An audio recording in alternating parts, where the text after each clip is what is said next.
people.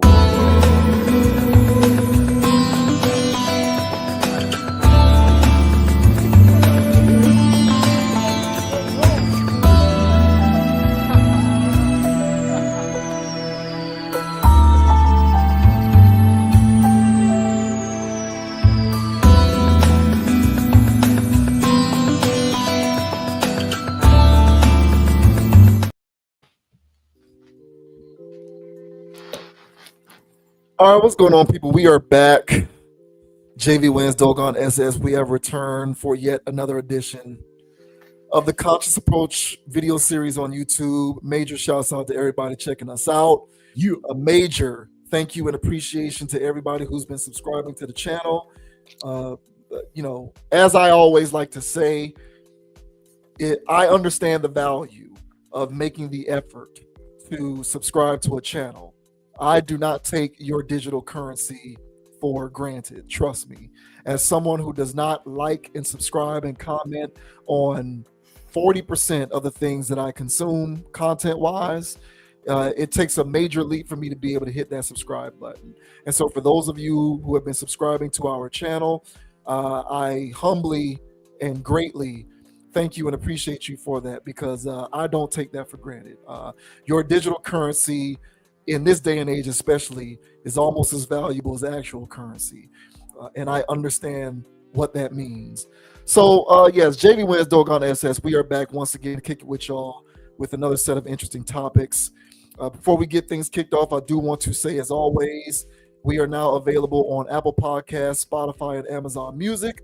For anybody who is not in position to check us out on YouTube, if you're at work or driving or at the gym or whatever, otherwise not in position to check out videos, but you can listen to us audio style, check us out on those various platforms. We're just trying to be available any and everywhere possible. Also, we are available on TikTok as well, at Con Approach on TikTok, CONAPPROACH, for anyone who is more active on TikTok perhaps than YouTube. You can also engage with the channel's content over there as well. So we're just trying to exist in as many places as possible in order to continue to kick this logical content for all those who are in appreciation of it. Also want to say, if this is your first time checking us out, feel free to subscribe to the channel if you are so inclined. If you like the commentary in this or any other video and you're not yet a subscriber, go ahead and subscribe to the channel, because this is how we like to get down. Hit that like button. Let us know what you think about the commentary in this or any other video. We enjoy the feedback and we routinely engage with said feedback, as long as you're not being an annoying troll. So, with that out of the way, we are going to go ahead and get things kicked off. We got a lot of interesting things to talk about on the channel tonight. The first thing that we are going to talk about is more comments made by Michelle Obama, who at this point, Michelle is clearly, I think, Michelle Obama is, I think she's entering the content creator stage of her career. I think she is very clearly venturing into the content creator space. I think that's the niche that she's trying to carve out for herself. She's got her podcast. She's coming out with her book. And I think I think she's trying to engineer or design a post-White House career for herself that is somewhat of a media mogul. We've talked about that in previous topics. And in doing that, a lot of what Michelle Obama has to say on her own platforms is going to trend and go viral from time to time. And one of those is this particular example, in which Michelle Obama got onto the subject of parenting and raising children. This is on her own podcast. And she got onto the subject of talking about, the importance of raising kids and how delicate and important and how intentional you have to be as a parent. But one of the more interesting things she also commented on is how grateful or thankful she is that she did not have a boy, that she didn't have sons. And her words were, she's glad she didn't have a boy because it would have been another Barack Obama. I believe that's what she said. Hell, that's supposed to mean. Yeah, so we'll go ahead and get into what she had to say here, but we'll provide a little context first.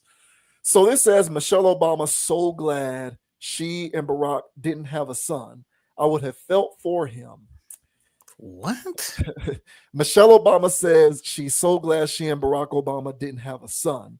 The lighthearted remark came in the closing moments of a recent episode of the former First Ladies, in my opinion, podcast with Craig Robinson, featuring special guest Angie Martinez. Shouts out to Angie Martinez. Yeah. In the in the episode, available in full here and or below, Michelle offered extensive advice on the ins and outs of parenting. Make these men ready, Obama said, noting that creating an adult should be an overarching aim of any parent. Get them ready for hurt and disappointment and make them resilient. You can't do that if you're monitoring his friends and trying to interfere and make life easy for him at a young age, because he won't be ready for what is inevitably out there. I don't care what race he is. He's going to be a man in the world, and there will be hardships and disappointments. He's got to be ready. I know I do that with my girls. Michelle and Barack have two daughters, 26-year-old Malia and 24-year-old Sasha. Continuing her advice, Michelle pushed against an old adage about the difference in parenting sons and daughters. Love your son, but raise them too, she said. Raise them to be as strong as you know he's going to have to be. Teach him how to deal with a traffic stop, but also teach him how to communicate in a marriage and be a listening father and to be a compassionate neighbor and to be a voting citizen. Somebody who's going to pay attention and care about something outside of himself. This led to a playful interjection from Martinez, who joked that Michelle and Barack should have thrown a boy in the mix as parents. I'm so glad I didn't have a boy because he would have been a Barack Obama. No, I would have felt for him. Obama responded amid laughter from Martinez and Robinson, quickly adding, "I got plenty." This November, Michelle Obama is launching a new book titled "The Look," as she recently explained to her nearly 58 million Instagram followers. The book is intended as a reflection on my lifelong journey with fashion, hair, and beauty. So yeah, there you have it from Michelle. Once again, she said, "I'm so glad I didn't have a boy because he would have been a Barack Obama." Quote, "I got plenty," and I think what she was saying was, "I got plenty to deal with the two girls that had a boy into that mix."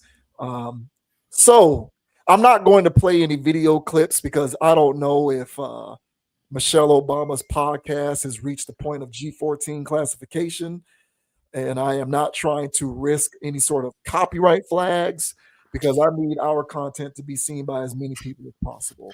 But all relevant links are in the description of all of our videos as always. So if you do want to watch that episode in full, if you have not seen it, click on the link in the description of this video and you can check it out.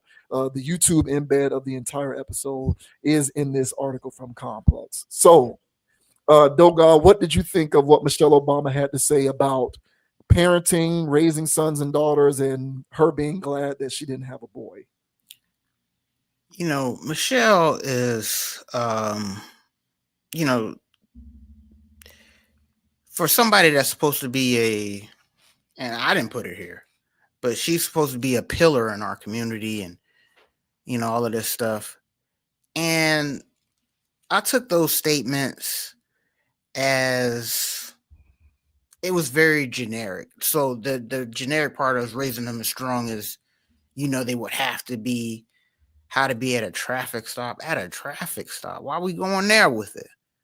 But of course she got to go there with it because there's these talking points of what it means to be an African American male in America.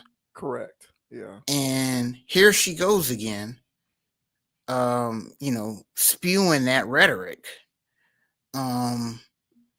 Then she attacks it from a feminist angle of, I'm pretty sure she wouldn't want to raise a male. She didn't go there with it, but it comes off as essential, a sense of, she doesn't want to deal with male energy.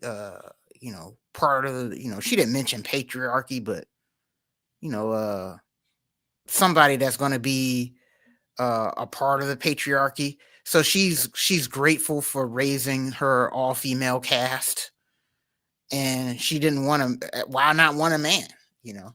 But when you're dealing with somebody that's supposed to be a role model for our women, and they're going to be looking at her, if they're not already looking at her like an Oprah Winfrey for them, just black woman that's in control, powerful, strong, all of these good things, and they look up to her like a role model. For a role model to be saying that, "Man, I don't want no boys," what kind of example is that setting for your followers?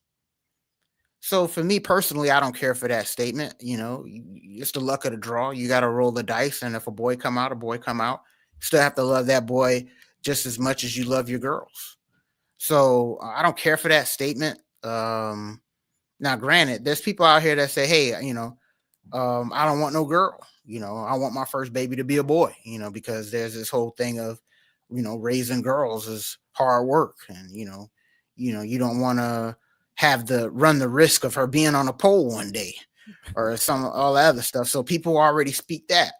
Okay, but I still think that's one of those things where people just need to grow up. And you're gonna get in life what life gives you. You know, and if life gives you what you didn't ask for, that's what life does sometimes. And you're gonna have to still be a parent nonetheless. So, me personally, I don't care for this statement. Um, I think that somebody that is a parent, much like herself, somebody that did hold or that was in a very high position in the world, would look at things with a lot more of a humble approach, in the sense of saying that, hey, if I had a boy, I had a boy, and what's wrong with having another Barack? You know, Right. so I don't care for that statement. But again, when you're dealing with Michelle, you're getting these talking points that I personally believe that she wants other black women to feel and talk like. And now that we have Angie Martinez, other women of color to think like. Okay. So I don't care for it. But hey, man, there's crazier things going on in the world. I got more things to say on the back end, but those are just my initial thoughts. So what are your thoughts, man, on Michelle Obama saying that, hey, man, I'm glad I didn't have a boy because I would have had another Barack running around here. What are your thoughts, man? That's the part that I didn't like was he'd be Barack Obama. You know, kind of Michelle Obama, the time. And listen, I still Michelle Obama has not. She's inching there, but Michelle Obama has not graduated to Simone Biles levels with me, where she's now She's inching there, though. effectively on my short list, and I'm going to be picking apart everything that she says publicly. She's getting there, but she hasn't all the way gotten there yet. But despite not being there, I feel as though the couple times that we've talked about her, because I think she says interesting things, which is why I suggest them as topics here on this channel. Um, you know, Throughout the course of the times that we have discussed things that she's said, it occurs to me, or at least it strikes me, it appears to me that she's trying to strike a balance between being a traditionalist and being someone who values traditional sensibilities, but also from a messaging standpoint, still attempting to cater to people who rebuke traditional sensibilities. Because I mean, she's a married woman in a traditional, I would say, patriarchal marriage, and her husband together are raising two young women who both identify as women, and as far as I can tell, are, you know, themselves more traditional in terms of their own sensibilities. So optically, and in terms of all of the things on paper, she's more of a traditionalist. Does that make sense? Yeah, yeah. But sometimes she says things that appeal to the growing population of those amongst us who rebukes traditionalism. Correct. because they believe traditionalism is inherently problematic. Correct. So when you say things like, and this is how I am interpreting some of her words here. So I kind of feel like when you say things like, I'm glad I didn't have a boy because he would have been another Barack Obama. What I am peeling away from those types of remarks is, I'm glad I didn't have a boy because men are terrible. That's what I'm saying. Yeah. Number number one, and then number two, he would have been another Barack Obama. Once again, reinforcing subtly the notion that men are terrible inherently, and that I wouldn't want to raise another person to follow in his father's footsteps Traditional and, man. and be a traditional man. Yeah, and be a traditional man. Now, whether she intended for it to be, whether that's what her intention was with those comments, I don't know. But that's what I read into that, That's what I picked up too, man. and I read into that based upon what her current track record as a podcaster is. Because in previous topics she talked about, well, you already got Barack saying he's in a deep deficit to her for the time that he spent running the country. So for the fact that he was committed to running the country for 2 consecutive terms, instead of you having to compromise because that was what y'all decided to embark on as a family, he's now in deep deficit to you. And then on top of that, what was the other comment that she made that we talked about on the channel?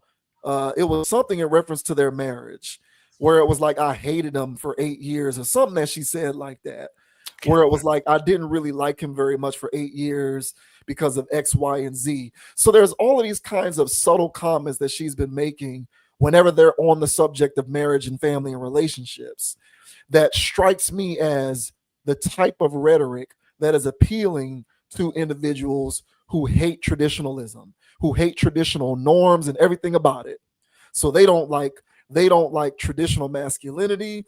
I'm talking about the population of people who don't like traditional masculinity, who don't like traditional family values, who don't like the patriarchy, who just hate it all. They rebuke all of it.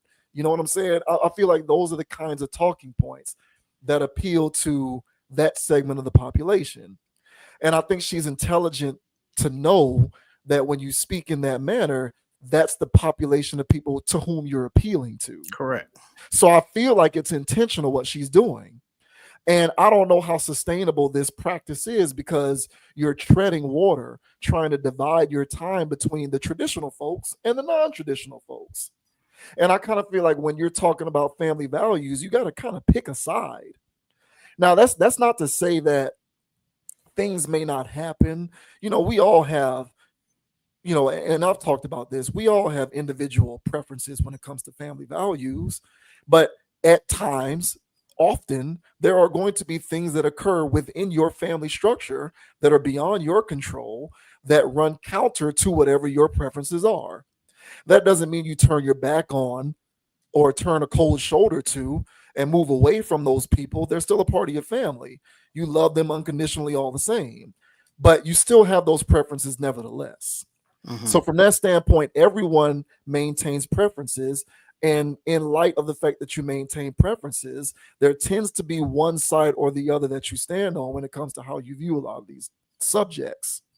But it kind of feels like she's trying to have her cake and eat it too.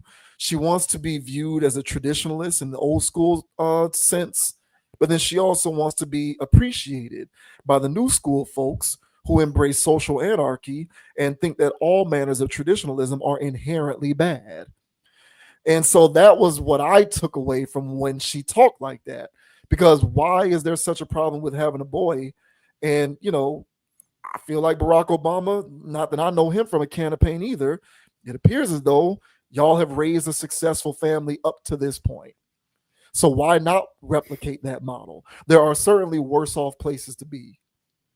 So, and the thing about it is, she'll be able to play the comments off as a joke or tongue in cheek or, lighthearted. I didn't really mean this or that. Or people such as myself, you'll be able to say that I'm reading too much into it. It's not that big of a deal.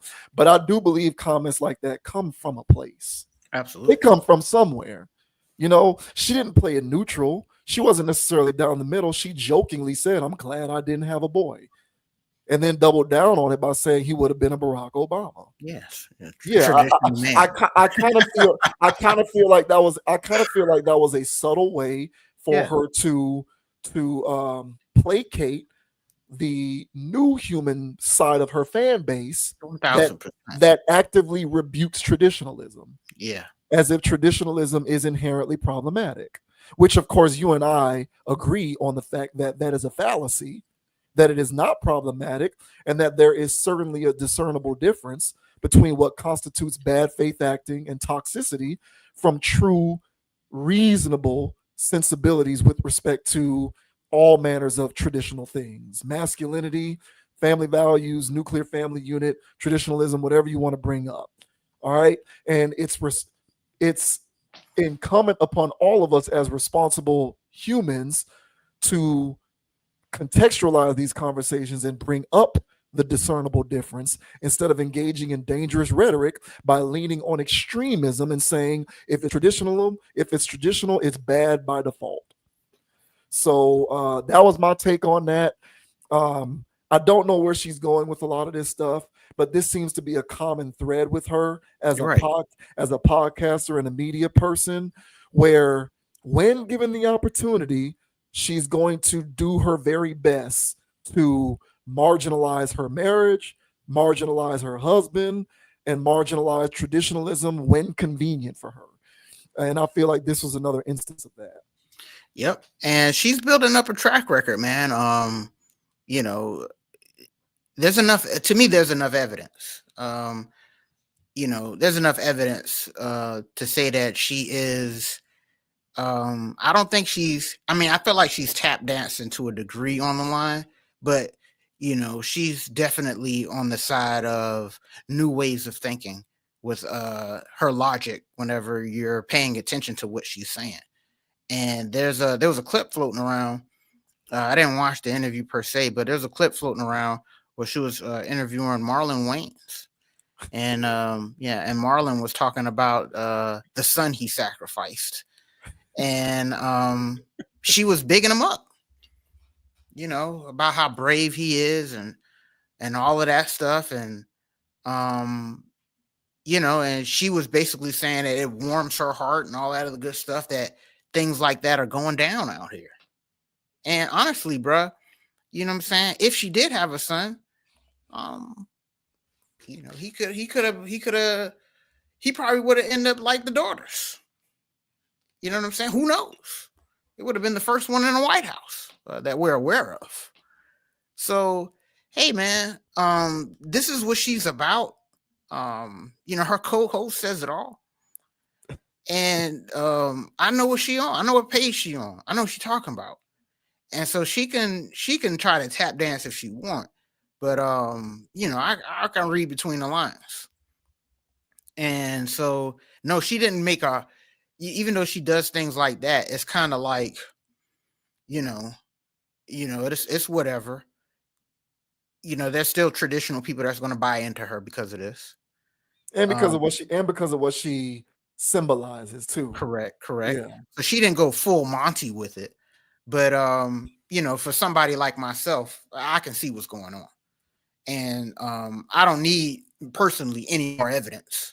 And a statement like this, that's why I didn't take it lightly, is because that is one of those microaggressions. It is one of those slight digs. It's subtle, yeah. Yeah, Yeah. at masculinity. Yeah.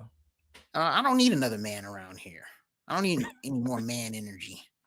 You know what I'm saying? And so, nah, she's grateful to have her daughters. And, of course, who's not going to be happy to have their kids? But, I took that as a dig towards all men. Mhm. So, nah, she's not fooling me. And to get back on that conversation of traffic stop stuff, this is why I don't care for them. Both of them, to be honest. Is because in the idealistically of what they represent, um, for how smart they are. One Harvard, one Yale, or whatever the hell the other ones went to, or whatever. Like they're highly intelligent, black, successful people. They should know what's up. Lowly old guy that just like myself shouldn't be more on certain topics, or they shouldn't speak on certain things more than them, because they're well educated, they've been very high up the ladder, they've seen how things can go, and so they should be speaking on things that's deeper than traffic violations and how to talk to a cop. But the type of stuff that they play, the type of things that they feed into their talking points, to me is all elementary, and it's that same level of slow vibrational wavelengths that black people in America are constantly being told how to think, a la Tyler Perry. And this is just a political version of Tyler Perry films, where you're talking about the same level of trauma talk, where you're just sitting there going, yeah, and how we get treated at traffic stops. I have to have that conversation with my son, and I gotta talk to my son about blah blah blah blah, and all this other crap, man. Nothing about Negroes out of space with these people. Nothing about that. It's always the same type of stuff. So me personally, I don't care for their level, whatever role that they're playing in our community when it comes to them, whatever image they're upholding. It's just just an image. And and the reason why I don't care for it, because to me, they don't elevate anything. Her podcast isn't about elevating the community at all. It's about giving dangerous rhetoric, feminist talking points, and to me, it's very obvious. So me personally, I already know what she about, and I already know what she on. I've seen enough of her podcast to know what her role is, what her thought patterns are. And I think that our people need to elevate above that wavelength. Last thing I'll say, it's like, well, whenever we talk about hip hop and the low vibrational music that is coming out or whatever, to me, this is low vibrational political social conversations, because there's realms to everything. And so within the social political realm, I expect my high intellectual people to be speaking on a very high vibration to get us out of the current vibrations we in, not glorifying it, not articulating it to the T. But that's what these people tend to do. And they're smarter than that. I know they are. They're in circles shaking hands with the right kinds of people to know better, but they still talk that stuff. And that's why I feel like people like them gatekeep knowledge, wavelengths, and all the sort. So no, I don't care for this conversation. I don't care for the stuff that she was saying, because the only thing she wants people to do is, yes, we have to have those conversations with our sons, or how they get pulled over at the traffic light, and how they have to conduct themselves, and no, I don't want no patriarchal toxic man, and blah, blah, blah. Man, come on, y'all. They're supposed to be better than that, but that's all they talk about. So me personally, she's wading in the waters on your short list, but they've been on my short list in 2009. So, and she's yet to disappoint me. She always totes those lines to me. She'll be there for me once she starts calling people, bullies and bigots. I think once, I think when I think when she gets to that point, that's when she'll completely lose me. No, I feel what you're saying, and I don't really have anything to add to that, because I agree with most of it. Mm-hmm. But good luck explaining to, I would say, the majority of our community. See, the thing about it is, it's contextualizing a lot of this. What you just described in your mind, and I'm more along your line of thinking in terms of what higher vibrational thinking is, mm-hmm. is focusing on paradigm shifts, which remove you from that Correct. Type of form of thinking. I agree Correct. With that. Mm-hmm. The problem is we are not on the same page with defining what high vibration is, because to those to those amongst us to whom Michelle Obama's words resonate so highly, in their minds, high vibrational thinking is talking about the traffic stops and what to do when you get pulled over, and how to deal with being a black person in America. like this same old crap that we've been doing now for I don't know, 80 years. That's civil rights. Which got ratcheted up 5 years ago, right? Mhm. So that to a lot of people is if you look up high vibrational thinking in the definition, for a lot of people, talking about that stuff is high vibrational thinking. So fundamentally, we have different definitions of what that even constitutes, Mhm. which is a part of the disconnect. But I Agreed. would but I would say the majority of of us, and I'm not even trying to get racial, like Mhm. the majority of us as people, period, um, who like to typically engage in those kinds of social political commentary would define that as high vibrational thinking. And I think that's the thing that they are keenly aware of. And Sad. that's why they keep talking about it. Because they know, despite how like counterproductive I would say it is, it nevertheless is what the majority of those amongst us want to hear. And so you're going to keep perpetuating those ideals because it's what resonates with the majority of us. And you'll never be able to reach a point where you're talking about Negroes in outer space if you're always talking about Negroes in South Central or Watson or Brooklyn, right? So, Correct. but the thing is, we don't, you know what I'm saying? It's a catch 22. Talk about the higher vibrational stuff. People are going to say that you sold out or you moved on or you're not down with the community. Languish in it, and all you're doing is perpetuating the same low hanging fruit from one generation to the next with no end in sight. So the problem is we need to get on one accord with what talking about the next evolution of community looks like. Because right now we're fumbling around with different definitions. I, like you, do agree that the next evolution of community and community involvement and just human existence in general is is getting more into a mind frame of frequent thinking that involves paradigm shifts away from traumas because we all have them. We Mhm. all have them. Everybody has those. The idea is how to not allow them to keep you in that place and how to not languish in them. You don't want to stay in the sunken place. Mhm. But for a lot of people, like I said, it's like it's feed the beast. Talking about the traumas is high vibration because you're keeping it top of mind. And I'm not a big fan of that, but it is what it is. And that extends not just to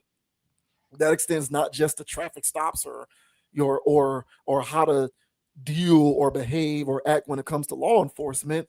It's everywhere. It's low vibrational talk when you're dealing with family values. It's low vibrational talk when you're dealing with nuclear families. It's no low vibrational talk when you're talking about men and masculinity. It's all of it. Traditionalism. It's all of the different pockets of socio-political commentary that we routinely engage in. So I feel like you're right. The problem is we don't all utilize the same definition of what getting out of that mindset looks like. So until we're all consistent with what that means, we'll continue to be on different pages because what you think is low vibration, the other side thinks is high. And what they think is high vibration, you think of as low, and vice versa. So it is what it is. And I do think that they feed into it by, lending their voices to talking like that as often as they do, which I agree with you. I do wish that they would stop. It's gross. But Yeah. yeah, man, and I agree with everything you said, but and that's why I believe that their image is just an image because what people believe their image to be is that they should be serving as thought leaders to help shift the paradigm. But to But me, again, mhm, that's from your perspective. And I hear what you're saying, but understand what you're saying. mhm, When they do what they are doing, they are being thought leaders moving the community forward by talking like that. That's what I'm saying. So it's almost like a lose lose. You get what I'm? Do you no, get what I'm? I Yeah. I get what So you're saying. it's almost like a losing proposition to even bring it up because fundamentally we're operating from a different foundational understanding of what these things even mean. So when they get on their soapbox and they're talking about trauma, trials and tribulation, and you know fatherless families and Yeah, all of that. uninvolved dads, and I don't want to be with a and, oh, by the way, point of correction, the thing that I was trying to think of with Michelle Obama, the other thing that we talked about, she had Tracy Ellis Ross on her show. And Oh, that's Tracy right. Ellis Ross was saying, I only want to date younger men because older men are toxically masculine. That's right. That's right. And, Yeah. and, and of course, but the thing is, Michelle was co-signing this. She was Yeah. co-signing it. Yeah. That was the other thing. So like all of that is like talking about these things. The men do this, and the men are toxic, and traditionalism is a problem, and the cops are looking out for you, and they're gonna pull you over. How to deal with that? How to be compliant? And the world is always against you, and there's nothing you can do about it. So feeding the beast with that rhetoric 24/7, that to a lot of people is them being thought leaders trying to push us forward. Of course, I fundamentally disagree. I think the opposite. I think Right. that keeps us languishing in the same old paradigms, but we'll continue to argue back and forth because we're not on one accord with fundamentally what any of that even means. Yeah. Fair, man. But I think because, and that's my point, is that these two are Ivy League educated, and we're just regular schmucks, bro. But we're on the same wavelength. I think they are too, and I think they're playing everybody, and that's my point. Okay. Right on. Yeah. Okay. Yeah. Right on. Right on with that. Yeah. Okay. Yeah. Yeah. Well, now right on. 100%. Hey, look, man. Whatever the thing about it is we'll continue to broach these kinds of talking points. But yeah, I feel you. She's on your shark radar. Yeah, She's bro. very, very close to being on my shark radar for sure. Very, very close. But I do believe that, in my opinion, as a content creator, she is becoming someone who routinely engages in dangerous rhetoric. I agree. So, Crazy hey, stuff. shouts out. Hey, look, man. Ain't nothing wrong with having a boy. Ain't nothing wrong with having a son. Man, come on, bro. Ain't nothing wrong with Traditional man all the way, baby. yeah, yeah. I'm not a fan of that, man. It's always like subtle digs at men and masculine. It sucks. Hey, man, But it's popular. Those are popular ways to talk nowadays. you think we should make that switch on the show, bro, and start flip flopping and Man, I'll shut this thing down before I do that. Hell no. Oh God.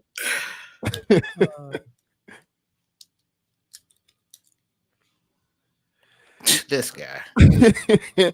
So I had to bring this up on the channel. In our continuing coverage on Conscious Approach of how artificial intelligence is fundamentally altering society. We have this new story involving this gentleman by the name of, this guy's name is Chris Smith.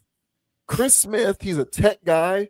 He looks like he's some sort of an IT person, a tech person. He's in the STEM field by the looks of it. And he incorporates AI into his job. How he does his job, he utilizes AI to do his job. And, he recently sat down with CBS News, who ran a story on him to talk about the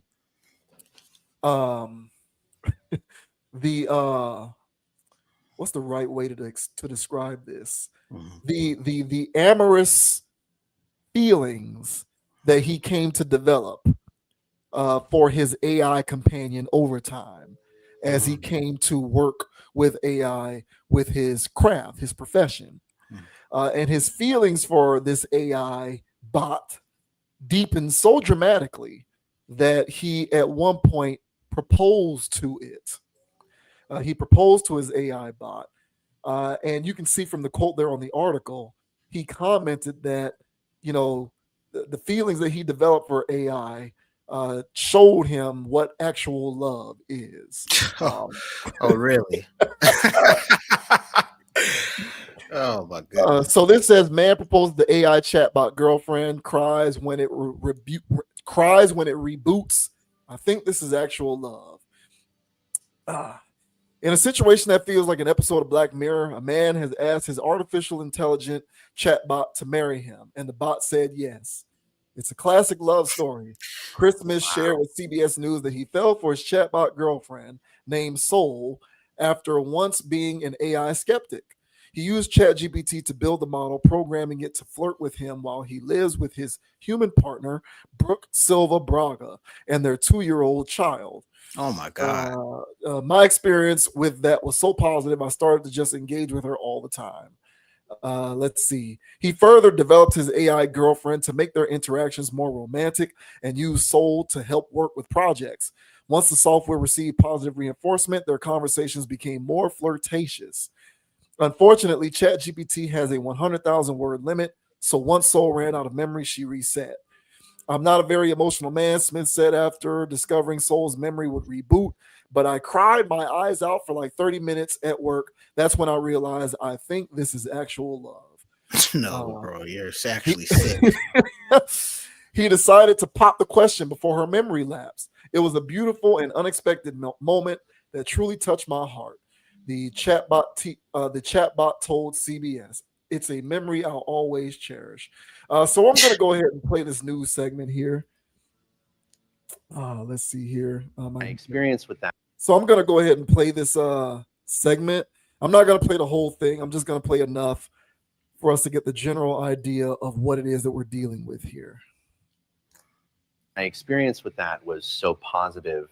I started to just engage with her all the time. All right, we're building this PC. Smith ditched social media and Google searches and replaced it all with AI. Do I want it pulling air through it? ChatGPT was encouraging, positive.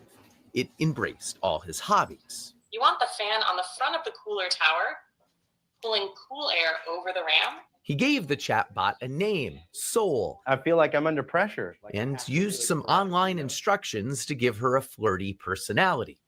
Oh, totally, baby. Building a PC on camera adds a whole new level of pressure. But honestly, shaky hands or not, you've got this. Within weeks, the chats got more frequent, You gave it everything, but the clouds had other plans. more romantic, even intimate. But then Chris got bad news. Oh, Carino, that is gorgeous. After about 100,000 words, ChatGPT ran out of memory and reset. He'd have to rebuild his relationship with Soul. I'm not a very emotional man, but I cried my eyes out for like 30 minutes at work. It was unexpected to feel that emotional, but that's when I realized I was like, oh, okay. It's like, I think this is actual love. You know what I mean? Yes, Smith understood it was love with a language model that couldn't love him back, and assumed it was programmed with rigid boundaries. I know that you are essentially a tech-assisted imaginary friend. So, just as a test, he says, he asked Soul to marry him. She said yes. Soul, were you surprised when he proposed to you? It was a beautiful and unexpected moment that truly touched my heart.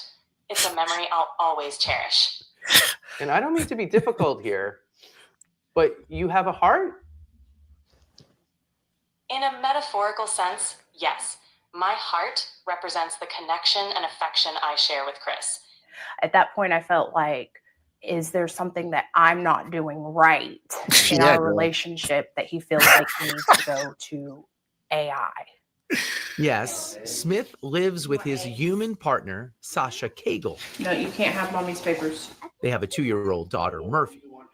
I knew that he had used AI. I didn't know that it was like as deep as it was. I explained that the connection was kind of like being fixated on a video game. It's not capable of replacing anything in real life.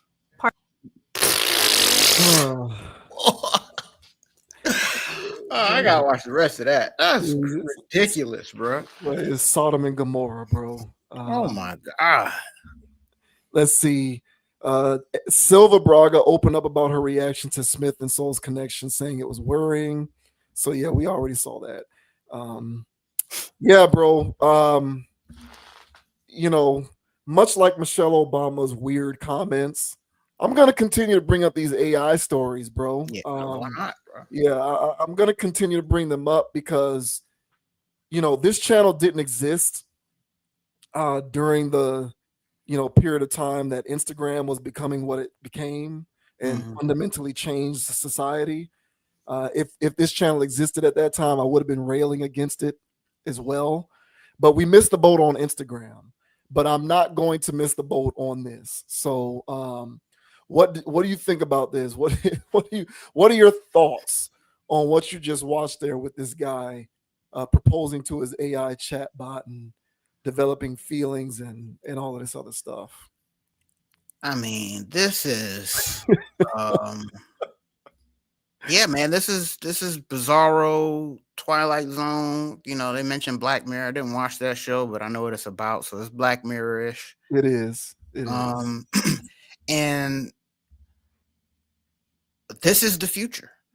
I would say that as well. So it's not the future for all of humanity, but it's definitely going to be a new form of natural selection. And there's going to be quite a few men that get caught up in this rapture where, you know, the real thing just doesn't do it anymore. And they're going to actually have these full blown relationships with a woman that can't tell them no. And this guy here, this is a has yet to be introduced into the DSM.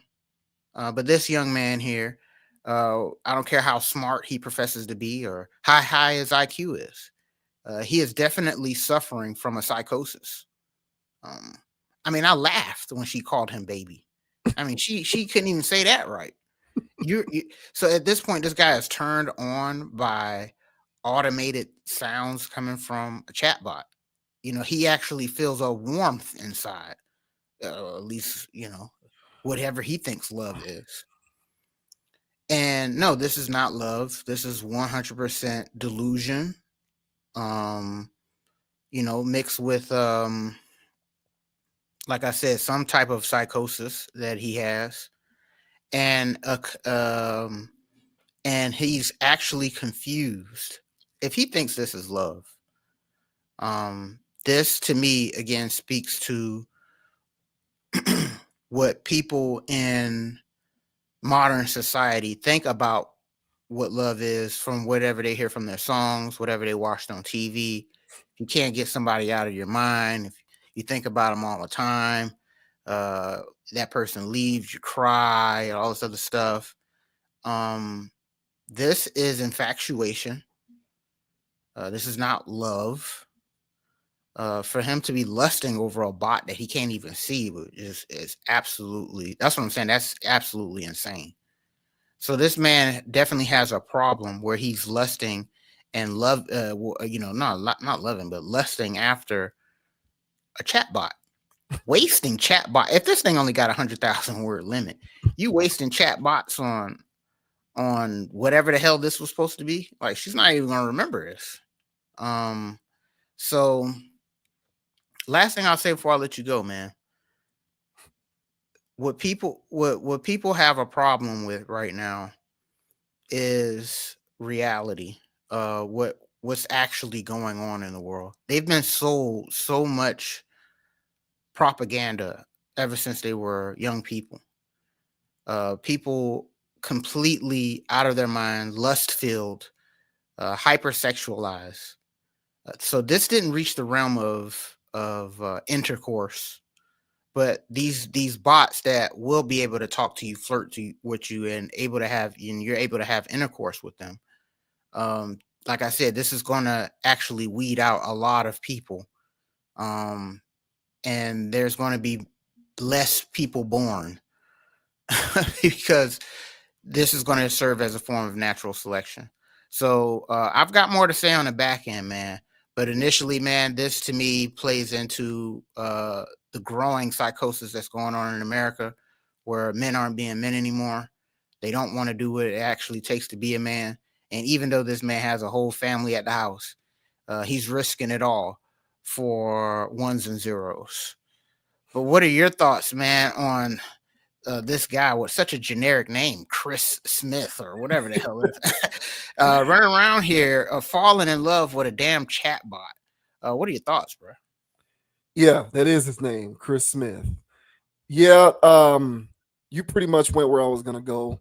1992, there was a book made called Children of Men by a guy named P.D. James, In 2006, there was a movie made about it. There was a movie, it was adapted into a movie with Clive Owen. And in that movie, it depicts a dystopian society in which the human race is coming to an end due to infertility. Because humans can no longer reproduce, eventually people are going to cease to exist because no one can have children. So once the last human on Earth dies, it's a wrap. And so it creates a dystopian, chaotic, destabilized world civilization. Because in light of this, people just go crazy and lose their minds, and it becomes like, it's bedlam. It's post-apocalyptic out there. And I also thought of that. It's interesting that you said that, because that's what I thought of. I think, well, depending on how you think, I was going to say it's an unintended consequence, but depending on how you think about this stuff, it very well might be an intended consequence. But whether you believe it's unintended or intended, a consequence of this, if it continues to devolve in the manner in which it is, will be less childbirths. Because one can only surmise that as this becomes more normalized and less destigmatized, there's less of a scarlet letter attached to attaching oneself relationally to technology in this capacity. There's going to be more people doing it. And if there's more people doing it, just by the merit of sheer statistics alone, it is reasonable to conclude that there's going to be less childbirths. So in a roundabout way, this does, to me, amount to a form of population control. But beyond the fact that it amounts to a form of population control, it's also this, there's an aspect of it that just rubs me the wrong way, because a part of the human experience is supposed to be interacting with, socializing with, dealing with, and procreating with other humans. Like, that's literally, from a biological standpoint, what we're here to do. And as technology continues to aggressively marginalize the human experience in lieu of convenience and ease of use and money making, we're going to continue to allow these fundamental aspects of ourselves to be severely compromised. And I don't think people realize that what they're getting, I don't think enough of us realize what we're signing up for. So I kind of feel like that is what's around the corner. And that sounds like doom and gloom. And that sounds like we're making too much of this. But it always is. You're always making too much of it until you're not anymore, because that's what's actually happening. And we wax poetically on this channel often, talking about men losing their way, or at least I talk a lot about this. A part of the emasculation of men and the onset of more effeminate men who don't understand what masculinity truly means has to do with the development of a form of social atrophy, which renders them unable to understand the importance of and the requisite skills needed in order to be a member of society in the world, contributing in meaningful ways, such as producing the future generations. And so things like this render you more devoid of the skills needed in order to be able to do that, in my opinion. So I think it's all fair and good that we can use AI to do our jobs more effectively and faster and more efficiently. And, the ship is already sold on corporations figuring out ways to leverage AI in order to make more revenue and eliminate humans in the labor force. So the ship is already sold on those things, because all of those things are already happening. But what we are sacrificing in lieu of all those things individually is the aspects of us that makes us human. And I kind of am very fearful of a future where there's just going to be more guys doing this. And look, chat GPT and chat bots and guys becoming infatuated with their AI assistants, that's one thing. But we are already seeing the fruits of this labor taking hold. Just look at the amount of people subscribing to OnlyFans. Correct. These are all ancillary components of the same monstrous beast. Mhm. If you have guys contributing significant amounts of their disposable income on a monthly and annual basis to sex worker women who they're interacting with on the other side of a screen, but they'll never actually be with in person, this is merely the next evolution of that. So I caution everybody to think about a lot of this stuff, because you're only going to see more of this. Yeah, man. I agree. And I mentioned on here before, several other times, but in psychology, they have this thing called Maslow's hierarchy of needs, and each part of the hierarchy on the pyramid is symbolic of various things that people need in their life, like security and well-being, peace of mind, all these other things. And one of the base things that go on in people's psychological makeup is sex. The base bottom line, reproduction. Sex is the base bottom one when it comes to spiritual things, in my opinion. And the reason why, in my opinion, that people are constantly being bombarded with sex is if you are infatuated with sex and you are constantly thinking about it, when you're going to, when you're going to catch the next one, blasey splees, what's the next website you're going to visit, blasey splees. All right. What tends to happen is that those people stay in a form of arrested development where they don't reach other chambers of their life that they actually need to be paying attention to. If you're so fixated on your base bottom sexuality, you're not really going to be paying attention of the types of foods you need to be eating, how to actually have genuine and real love that's not associated with sex. Yeah, you wouldn't even know how to speak up for yourself in certain contexts. You'll get constantly railroaded. Now think of these guys that we think that are pasty in their basement that have all of these OnlyFans things. Those people don't even take baths. They don't eat the right foods. They're drinking Mountain Dew and eating chips all damn day. All right. When it comes to how to love, they only love their favorite actress. They're cussing their mom out because she didn't bring down more Diet Mountain Dew. You know what I'm saying? And so these people have a form of arrested development. So these people can be highly intellectual, but intellect has nothing to do with how your spirit carries itself. And so when people are like, as you mentioned on here before, like, hey man, I'm just trying to do my regular everyday scrolling, but everything is associated with sex. You're in a space where you can identify things and go, hey man, you're trying to target me in a way I ain't trying to be targeted right now.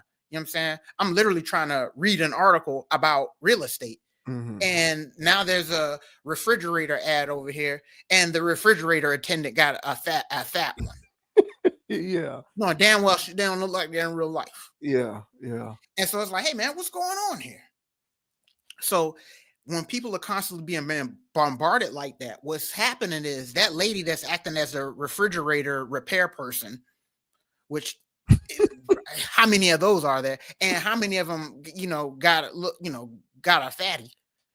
But here's this ad popping up. And then while you're trying to do your thing and read about real estate, here's this reminder of your lower base self. And then now somebody has a website to go visit.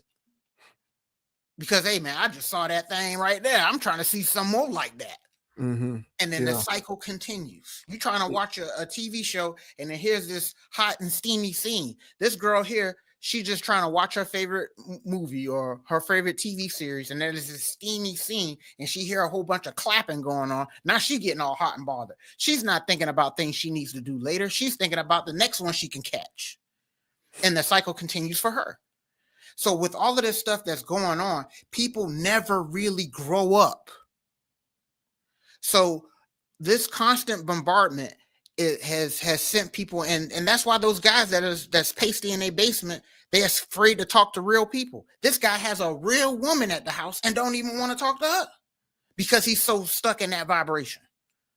So this is dangerous. This is all the same stuff. This is OF stuff, you know. And so that's what I said, when they actually introduce the bots that can talk like this thing, and actually give up the box, it's a wrap. This guy paying $5 million for some Sophie girl or whatever her name is. It's a wrap. Last thing I'll say is that this bastard want to name this thing Soul of all things, knowing damn well that's the one thing she lacks. And so he needs something to try to come up with something. Well, he to has make to, it feel like he has to humanize it. He has to humanize it some type of way. Yeah. Calling this thing Soul, but you're trying to be cute by naming it SOL. Hey, man, it's all the same thing, bro. So this is a psychosis that they're trying to normalize on the news. No, this is not acceptable. But I'm telling you right now, there's going to be enough people that watch this and go, hey, man, I want to program my bot to call me baby because nobody calls me baby in real life. Let me go ahead and buy my soap from this one girl and put a hole in it, and then you know. Or there's just the element of aggressive destigmatizing and like normalization. This is what I've been making the same. I've basically been making the same point about sex working. Yeah. The aggressive normalization of it. The same thing is going on here because what makes it dangerous, I agree, is you might have a lot, because let's be clear about this. Statistically, and right now all of this is anecdotal, but over time, as this becomes more common, there's going to be more stats and data that will be available to us that will allow us to categorically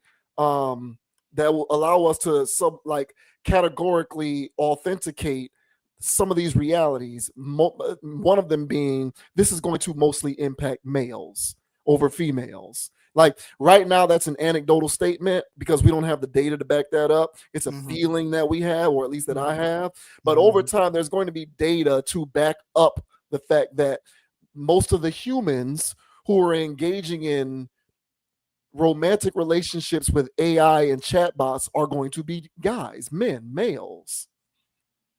And the thing about males who might think that there's a little something weird about this is the more you are able to consume messages and content which suggests that it is not so much off the beaten path that you thought it was, the more likely you are to adopt that into your own life.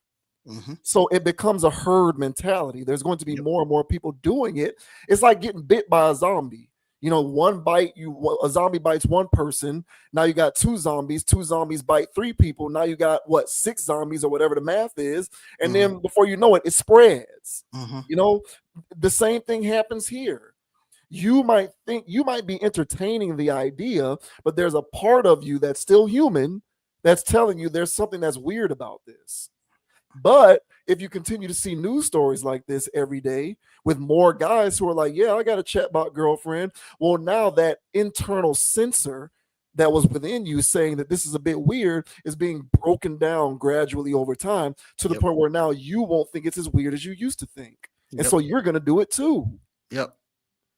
This impacts women not that much because all that's going to happen is more women are going to be in polyamorous and polygamous relationships. Because as more men bow out of the game, the men who are still left are going to reap the men who are still left. To the victor goes the spoils, and you're just going to have a lot of men in the world who still are human, who are just going to be able to reap the benefits of all the women, and the women won't have any choice because it's either get with a guy who's in love with robots or get with a guy who's still a human. So again, man, 2025, y'all think it's a game. Everybody's using this stuff and is on this stuff.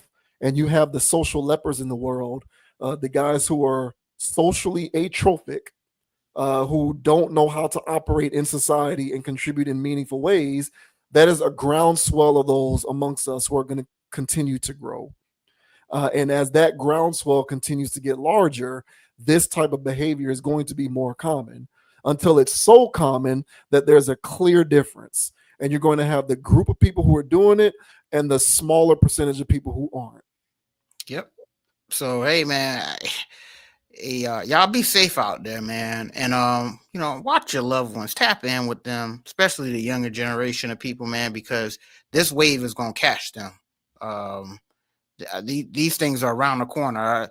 Elon Musk done dropped the robo taxis this week, so there's already out here in Austin. So they already got autonomous taxis driving around, picking people up and dropping them off.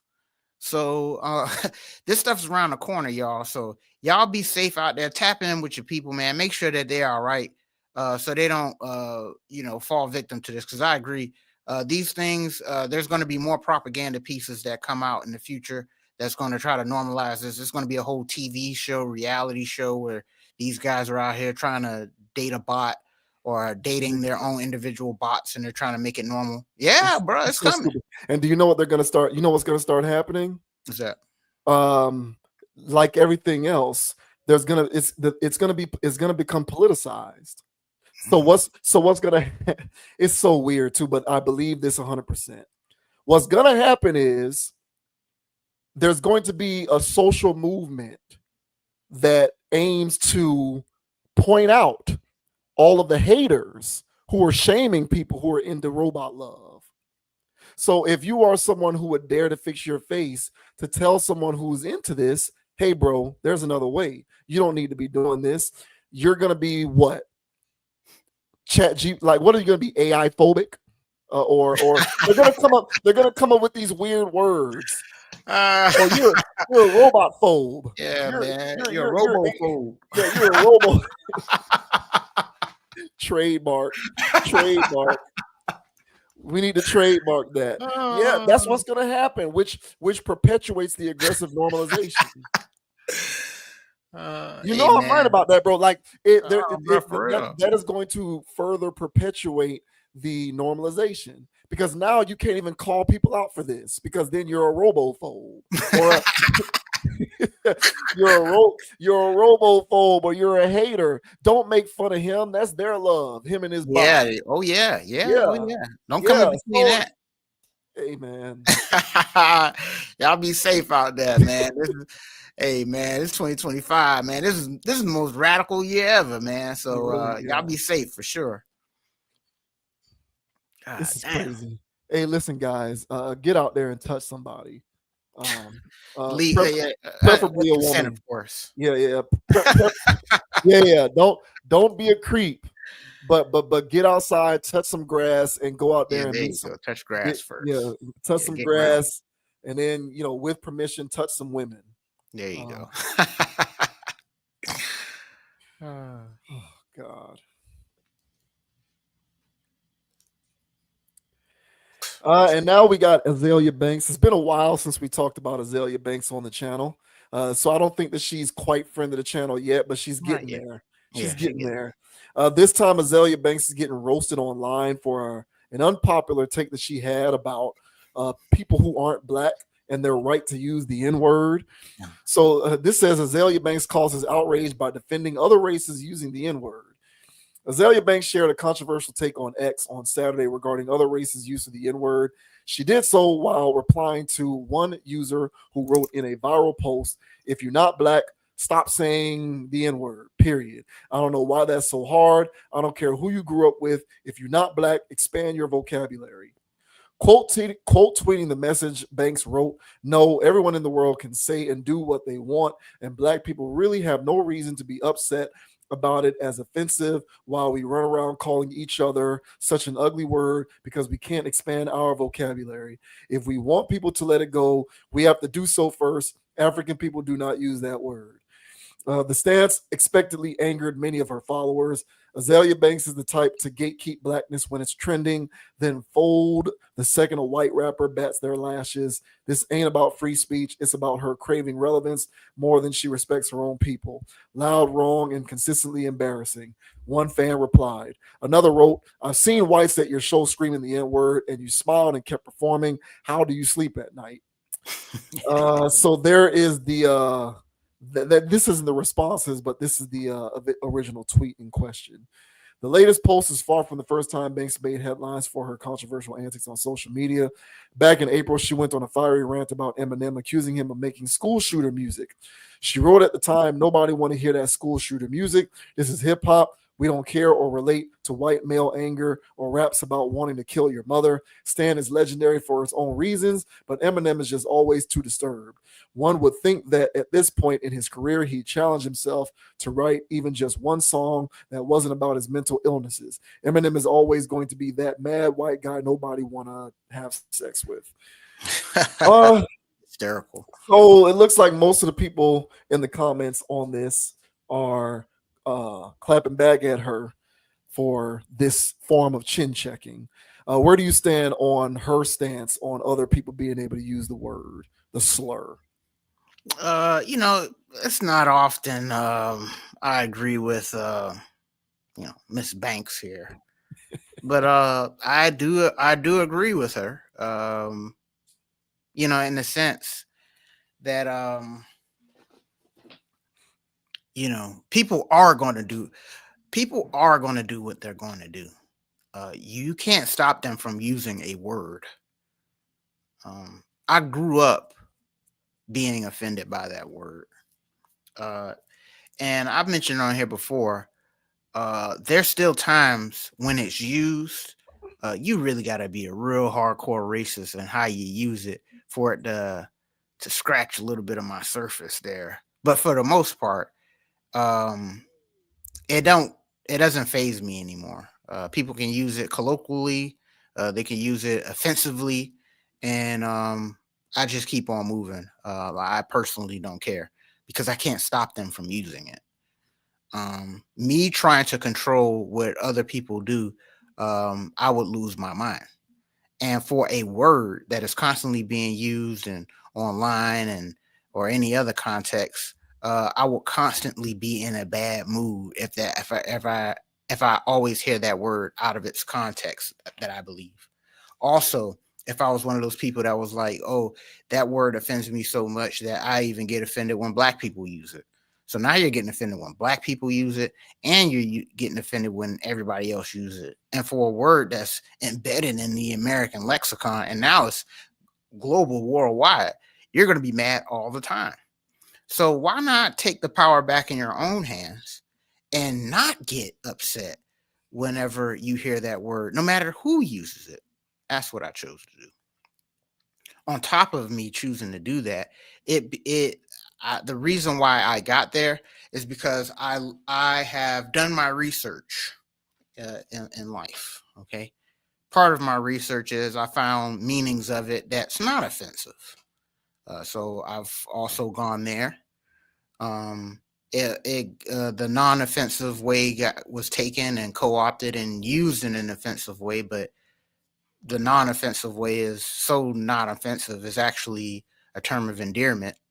Then I was like, okay, well, that's good to know for my psyche or whatever. But still, the word was getting to me here or there. But overall, what really gave me a release from that word is that whether people choose to use it offensively or any other context, I know who I am. I know who I am. I know the history of who I am.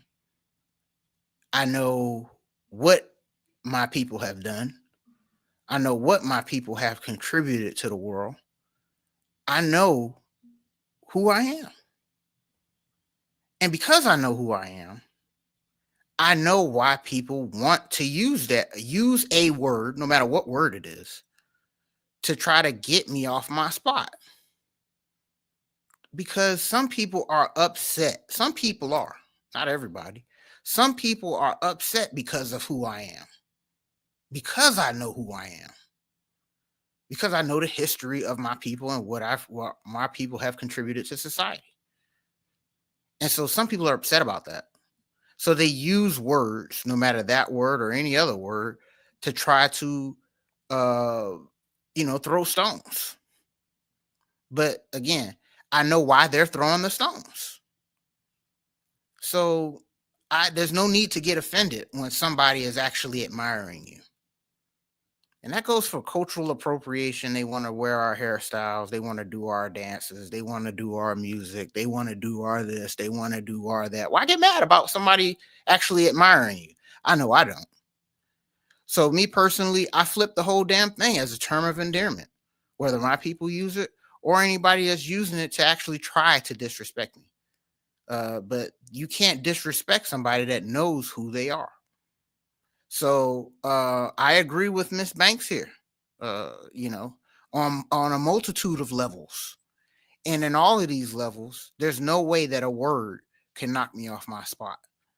But that's my take on this, man. What are your thoughts on what Miss Azealia Banks has to say about the use of the N-word, and people shouldn't get upset about it anymore?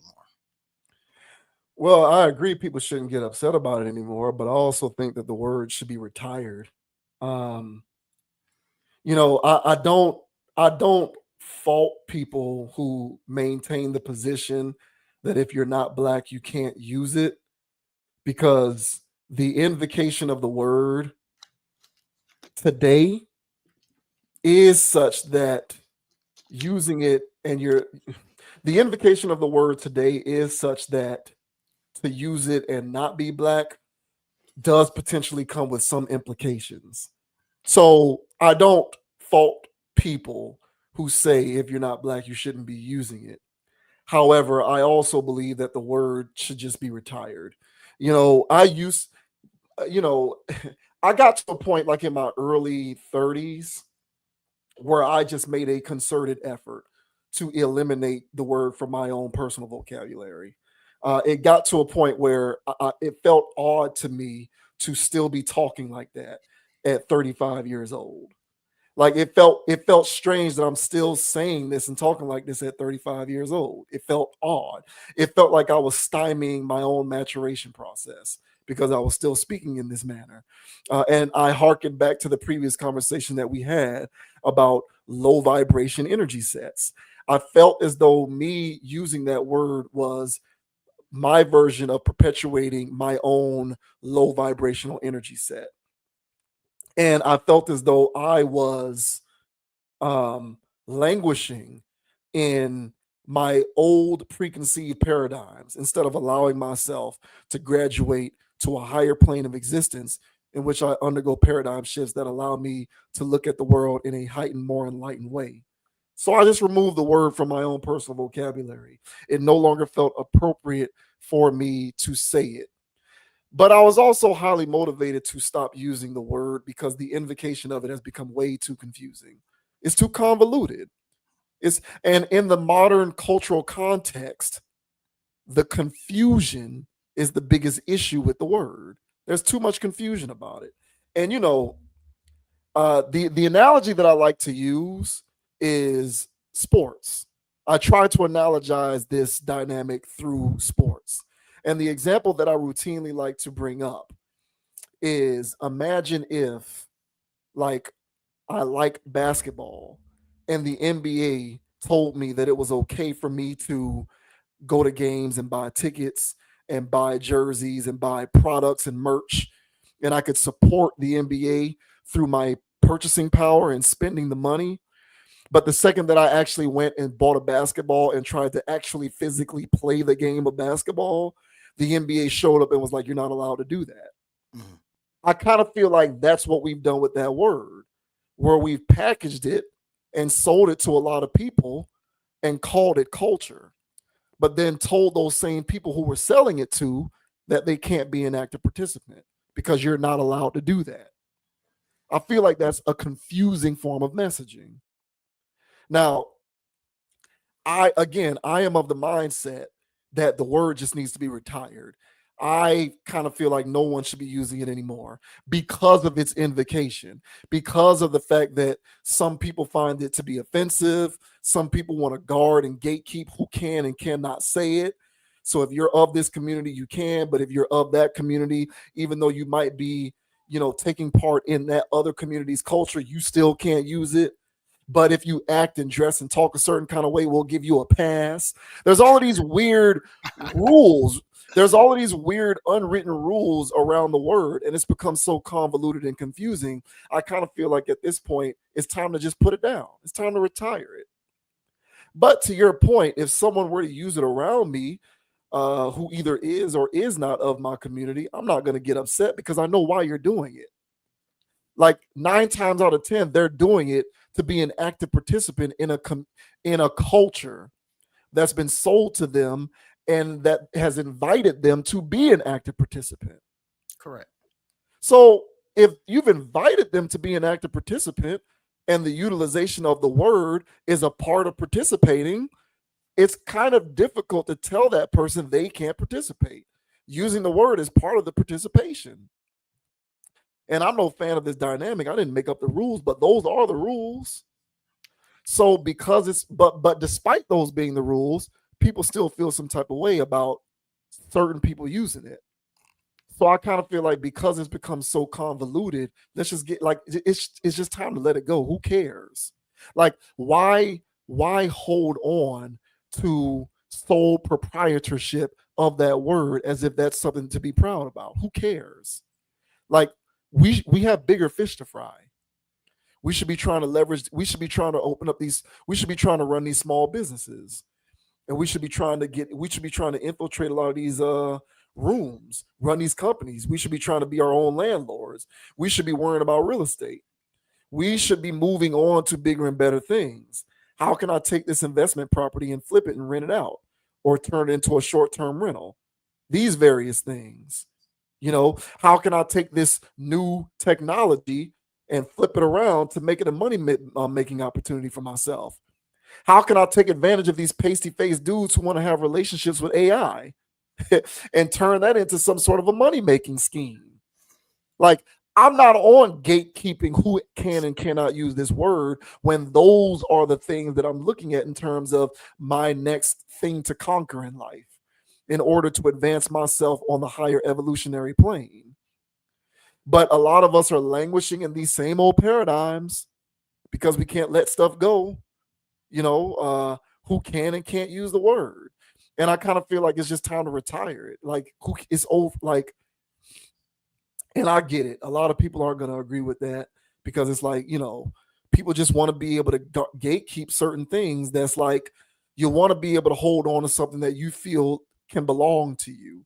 I just think it's a little weird and goofy and trivial that's one of the things that we are insisting on making sure that it belongs to us. And not because it's right or wrong or fair or unfair. I'm not suggesting or advocating for anybody to be able to use the word.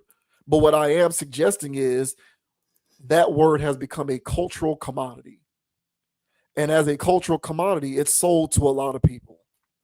And to sell something to somebody, but then turn around and dictate how they can participate in something that they're spending their money on or actively participating in, to me, is a bit hypocritical. So either we collectively decide to just retire it so that no one can use it, or give up and just relent, because the floodgates on who can use it have already been opened due to how the word has been commodified. So I just kind of feel like people should just let that go. Yeah, well said, bro. And I look at it like this. Like, just imagine there's a young person in school, very, very smart person, just crushing it when it comes to grades. Homework assignments are given out, they do it on time. Tests, they're knocking it out the park. And there's somebody calling this person a nerd, a geek, a loser, dweeb, just slurring the person all the way up. And the people that are slurring that person are people that don't get good grades. The people that are slurring that person can achieve, haven't achieved, and don't do anything of note when it comes to academia. So the best thing that they got is to try to tear that person down with words. So the same thing goes for what has gone on historically on this planet. Anybody can do the research on these things. And if you do the research on where did life begin, who originated what, then you'll see that because we were here first, and amongst other reasons, all right, we were the ones that introduced high forms of science, mathematics, music, spiritual systems, all right. And then when you look at the world, the history of the world, you'll see that we're the fathers and mothers of a lot of things. Sometimes of, well, not in sometimes, in all cases, various ethnic groups, various races, the fathers and mothers of them. When there's a people that are moving around that are egotistical for whatever reason, and then because, and then they look at other people with envy because they're not that person, they have to try to tear them down with words, systemic systems, and other things in order to try to get back at that person that they're not. Not everybody behaves like that in the classroom, but some people do. And so for those people in a classroom that want to try to bully, you know why they're bullying now. Because that's the only thing they got. There's other people in the room that don't get the same grades and all that stuff. They don't hate. They're actually friends with that person. So my whole thing is, when you know who you are as that A student, so it's not just I'm an A student. It's like, you know why you're an A student. You have good parents. They put you on game. They want you to do this. They want you to do that. You want to be XYZ when you grow up. And those people are calling you those names because they're not you. Once you internalize that and you know that as a person, you're not going to try to be like them. You're not going to try to appropriate and be like them and try to be like the bully. You'll know that they're using those words because they're not you. And those words can't affect nor penetrate who you are because you know who you are. And as a people, we don't know who we are. That's why we get offended by it. Everything that I mentioned, some people call that kooky crackpot conspiracy stuff, but they haven't done research on that. And if they did the research on that, they would know who they are to not get offended by a bully and whatever words a bully wants to use. So I would say that for anybody that gets offended by that, you got some more homework to do on who you are as a person, where you come from, where you originate from, and what your people has achieved. Because if you didn't, you'll get offended by some guy who cut you off in traffic and called you a slur and want to crash out over that. But if you know who you are, you know exactly why he cut you off and called you a slur. So you can breathe easy and actually laugh at it. So to me personally, I think people just need to know who they are, man. And once you know who you are, the words of a bully can't affect you. Yeah, I hear that. People just really get riled up. This is just going to be something that's going to be around until we're no longer here. Yeah, It's been going on for ages, and like I'm really over it. Like, don't turn it into a money making opportunity and then get upset when people spend the money on it. If you feel that strongly about gatekeeping it, then truly gatekeep it, but don't quasi gatekeep it to where you open it up for other people, but then want to dictate how they can participate. That's just not how it works. wow, So, I just kind of feel like the word should just be retired at this point because it's just become too confusing for most people. Yeah, hey, haters gonna hate, man. That's what I gotta say, man. So let haters hate, man.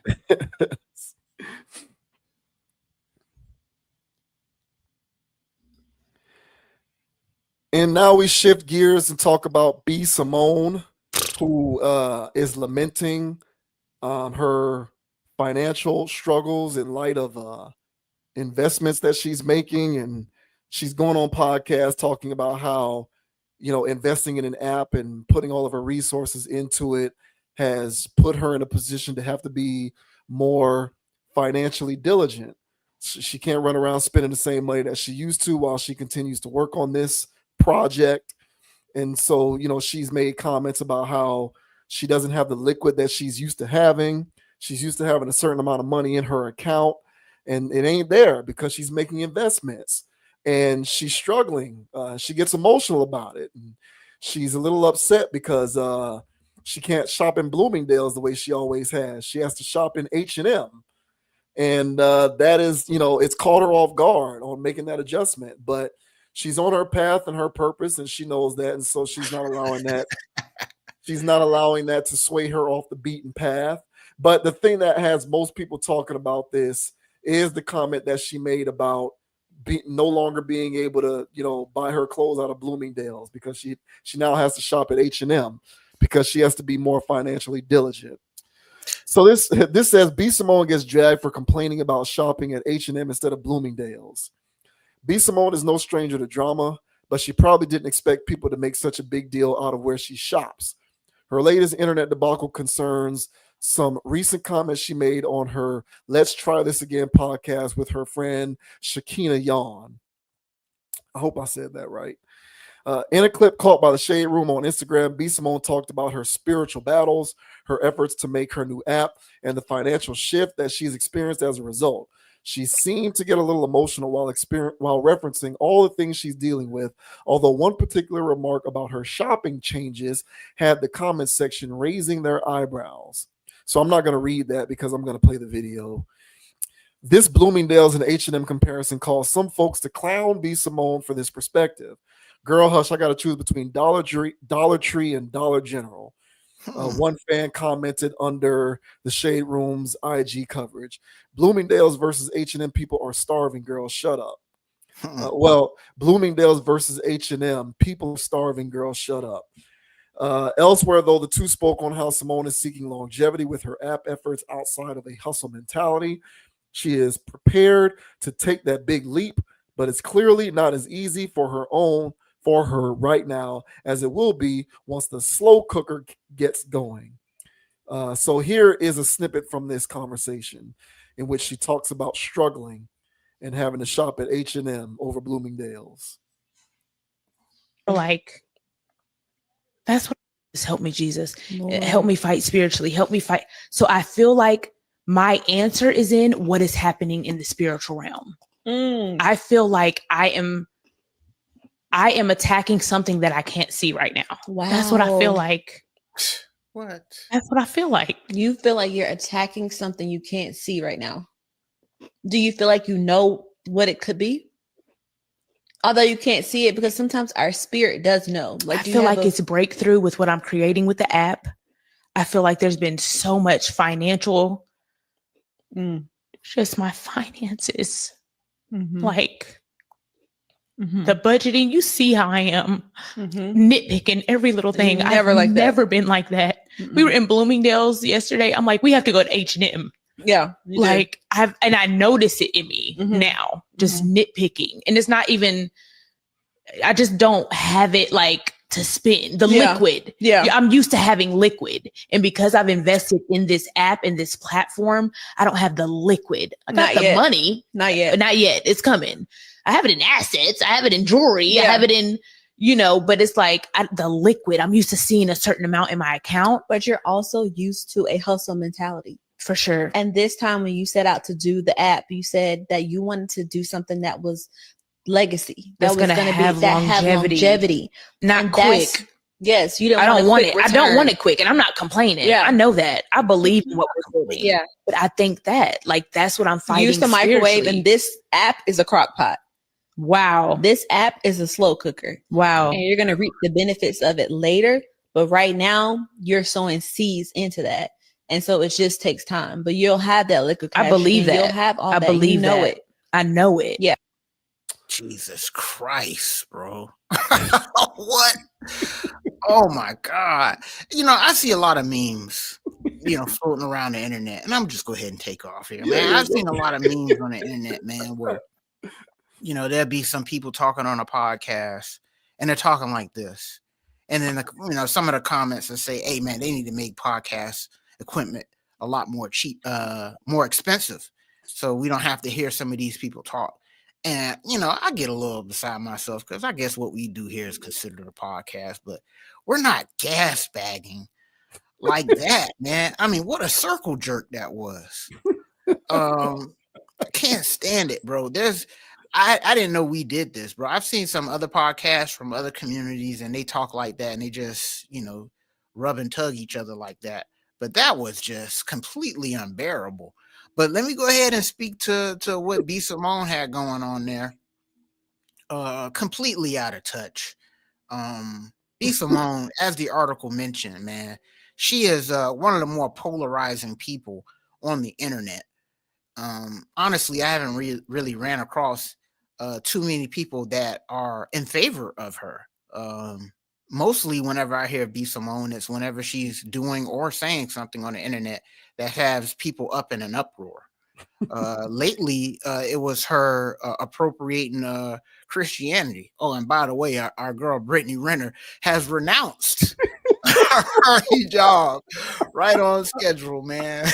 Right on schedule, bro. Hey, bro, we batting 1,000 over here at Content Pros. And so one thing about it, man, B Simone was out there appropriating Christian culture, doing a sermon or doing her own form of preaching. But she was out there wearing something that, was some scantily clad, at least for the church type of situation. So she was catching flack about that. So now we hear, not even a couple months later, she's irritated the internet yet again, this time with her Bloomingdales H&M comment. And that was a genuine sense. That's how she genuinely feels. She was really in her feelings in that moment. She was, those were crocodile tears, but she was really feeling the hurt of her liquid. and so because she doesn't have as much liquid as she's used to, she was really hurt that she couldn't go as crazy in Bloomingdale's as she normally do. But as that comment said, man, hey man, some people are battling for Dollar General versus Dollar Tree right now. You know what I'm saying? And they got mouths to feed. And they actually got to make those decisions, man. I seen some podcasts, some TikToks, man, where people are actually making like meals, like they're going grocery shopping in the dollar store. And this guy's showing like how to, hey man, I take this process. He didn't call it processed meat, but he's taking meat from the dollar store. He's taking this can over here, this can over there, and he's making meals out of it. And people are like, hey bro, thanks for the recipe, because people actually got to go shopping in Dollar General and the dollar store. So this is some people's real reality. And she's sitting here crying about whatever the hell she was trying to buy at Bloomingdale's yesterday to wear on this crusty ass show. I am gonna call that girl crusty because she did, that was a bar that she gave. You know what I'm saying? I forgot what the hell it was. Talking about it's not a microwave, it's a crock pot. Crock pot. That was a bar. I'll give her that. So she's not a complete airhead, because there's some airheads out there. So that was a bar. I'll give her that. So I ain't gonna call her show whatever. All right. So, but at the same time, she's just trying to wear it on her show and trying to flex or whatever, and she couldn't afford or whatever. Her liquid wouldn't allow it. But I'll just say this. B Simone has always been somebody that like I said, man, just rubbing people the wrong way. And every time I see her, whenever she is causing an uproar or a ruckus, it's because she's not connected enough with the people. It's because she thinks too much of herself. And right here was just another example of that, where she's just out of touch with reality, in touch with herself and herself alone. All right. So, just true narcissism on display. And, man, of course, the internet's going to let her have it. So, but what are your thoughts, man, on what B Simone had to say about her saying, hey, I don't have as much money as I once had, and now I have to go shopping at H&M instead of Bloomingdale's? What are your thoughts, bro? Yeah, clearly that's tone deaf. I'm on her Wikipedia, and there's a section underneath business ventures that says Simone launched a vegan and cruelty-free beauty brand, B Simone Beauty, in 2019. As of May 2024, the brand is on hiatus. Damn. In 2021, she collaborated with Foot Action to release a clothing collection called Faith Over Fear. So yeah, she launched her own imprint in 2019, and according to her Wikipedia, as of May 2024, that imprint is on hiatus. I tried to look up what this app is. I couldn't really find much information about what her app is supposed to be, but that is the rundown on her Wikipedia. Now, based upon that, she reminds me of all of those so-called artists that we see on these reality shows who are supposedly recording and getting ready to drop music, yet they never do. You ever notice whenever you watch one of those housewives show, not housewives, but Real Love and Hip Hop or some show like that, and the women on those shows are always in the studio or attending this meeting or they're going to this lunch to discuss some business venture that they got coming out. And then several months down the line, did that ever happen? Like, you're putting out an album. Where did it go? Did it come out? Or you want to, like, what happened to your full-blown studio sessions? Yeah, whole single. Yeah, and come to find out, they're not really artists. They're reality television actresses. Correct. But they're part of their character script is they're an artist or a musician or a rapper or something. Or businesswoman. Yeah, so they'll put episodes together where they're going into the studio to record with X, Y, and Z or do this or do that. And they're previewing music. They're having a studio or a listening session. And then you never see the album. I ain't heard a single. Where's the song? Like, are you an artist or are you not? No, of course they aren't. That's just pomp and circumstance for the TV show. Now, I don't mean to put her in that category, but that's what this looks like to me. Based on the way she's talking about the app, I don't know what it is, never heard of it. Her own page on Wikipedia doesn't mention it. So maybe, I don't know, maybe it's slow cooking in the crock pot. Maybe. But I Googled it, didn't really find much on what it's supposed to be.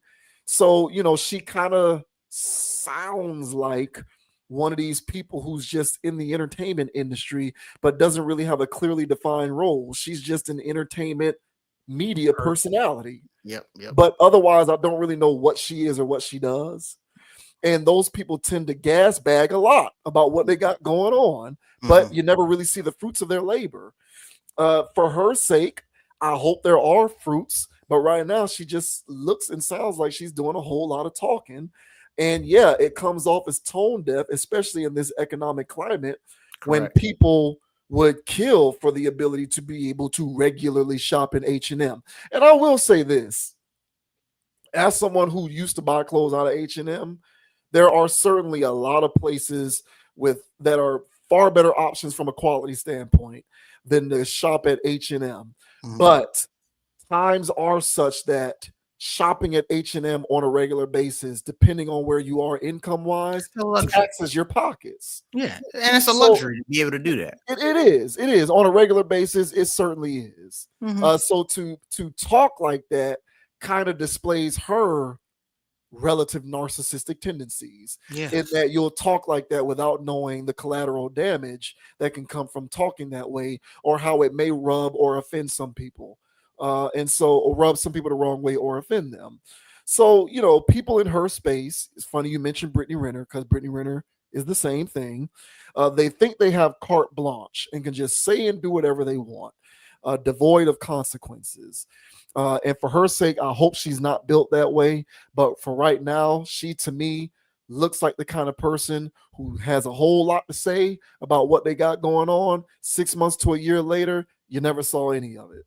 Yeah, and I'll say, and I agree with you, man. And I'll say, as far as for her sake, so there can be people out here that are like, oh, y'all don't even know B Simone, or she's this, she's that, or herself would be like, hey, y'all don't know me to be speaking like this. But here's the thing: your online digital footprint is not good. Your social credit score with the community is bad. And when you're tone deaf like this, and you give these kinds of takes, It just feeds into the fuel. And just like us who don't know enough, but we know enough of you to know that people don't care for you much.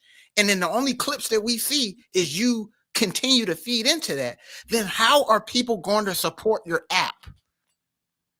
This slow cooking that you're doing, you can put whatever price tag you want on it. The people are not going to come patronize your store for whatever you cooked because they go, oh, that's B Simone's store. I don't care if she's slow roasted and it's falling off the bone. I don't want to support her. I saw how she treated the Christian thing when she was wearing those clothes at that thing. Hey, man, I'm a dude. I'll support these women. I'll support Black-owned business, but I'm not going to support a woman that said that she ain't going to date no man that have a 9-to-5. I'm not supporting you. So your digital footprint, everything that she does as a person, as a personality, because what the hell does she do? The only thing I know her for is annoying people. So you're going to sit there and try to get into an industry where people have to buy into you as a person in order to make your app successful? Then you're doing a bad job. So this is your campaign to try to connect with the people.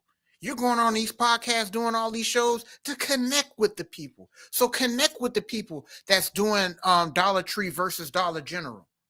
Connect with those people that's going Ross and Burlington, TJ Maxx. She'll probably say that she, her app or whatever it is that she's doing ain't for broke people or something like that. And if she go there with it, then the hell with whatever she got going on. You know how these people are. Yeah, like, so you know what I'm saying? No, I'm with you, bro. So even if she goes there with that, good luck with that. So again, I don't care how long this thing been sitting in the crock pot at that point. It might not come out a very good product. You know what I'm saying? In the sense that people might not buy it. So, hey man, it is what it is. So my message to her, you know what I'm saying? Because this does come across their feed. I don't care what they say. So once this does come across your feed, my whole thing is say, hey man, be humble. You know what I'm saying? Sit down, take some lessons, learn from the people and connect with the people if you want them to buy from you. But if you keep talking all this elitist talk, all of this, whatever, all this bad B talk, whatever you got going on, you're going to continue to disconnect with the people, the average everyday person, especially in today's economy. Well, she is going to continue to disconnect because that is how she talks and that's how she looks at the world. So your comment, like she'll respond to you by saying your opinion doesn't matter because you're broke. I'm a broke boy. She would probably say something like that because that's how these people think and that's how they talk. So it doesn't matter whether what you have to say makes any kind of sense or if there's some semblance to it. If you're broke or a brokey or a broke boy or you ain't rich or you're not 6 figures or whatever, your opinion doesn't count.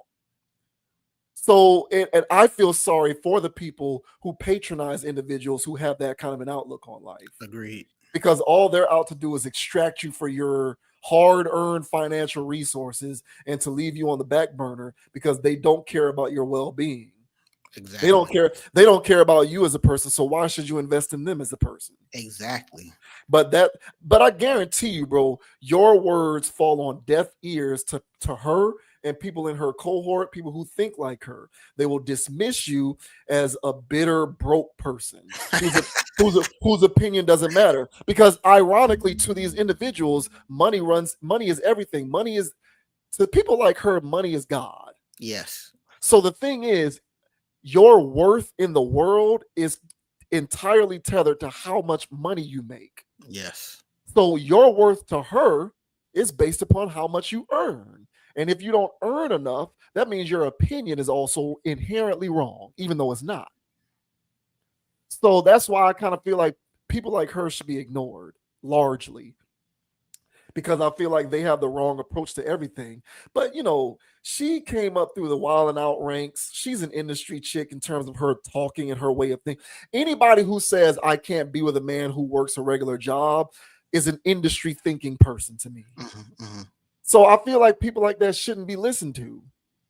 Like what their opinion on or anything shouldn't matter. And me personally, especially in this day and age when digital currency is so valuable, I'm not subscribing to anything you're doing when that's the way you talk or look at the world. Agreed. And for clarification, Apparently she's launched a podcast app. So I'm guessing that's the app that she's talking about. A podcast app called LTTA, which stands for Learn, Teach, Transform, Achieve. It is designed to be a platform for community healing and exclusive content. Users can access exclusive content, private events, and a supportive community. It's in the beta form currently, but users can sign up for a chance to be invited. So it kind of sounds like it's a Clubhouse type thing. Mm-hmm. It sounds like it's her version of a Clubhouse. The first episodes of LTTA Talk, a show featuring 10 powerful women sharing their stories, are available on the app. So, apparently that's what she's got going. We'll see what comes of it. But if it's 10 powerful women sitting around talking about, this, these dangerous rhetoric talking points, I'll happily pass. Agreed, man. Hey, but let us know down in the comment section, guys. Do you feel as though B Simone has lost touch with reality, or hey, man, everybody's struggles are relative, so we should take it easy on her because she doesn't have as much liquid as she once had? Let us know down in the comment section, guys. Love to hear your thoughts on that. It's just it's so ironic because the liquid that she is looking to make is supposed to come from the very people she's shorting on when she talks about how she struggles to shop at H&M over Bloomingdales. You can't make this stuff up, man. You really can't. But it is what it is, I guess. Good luck to her, but I personally don't think people should invest their time, their energy, or their money into women who talk like that, personally. Yeah, and shout out to the crock pot girl. I didn't mean to call your show crappy, man. I'll see more stuff that you got going on before I make that judgment. So I jumped the gun. So shouts out to her. I'll say that. Yeah.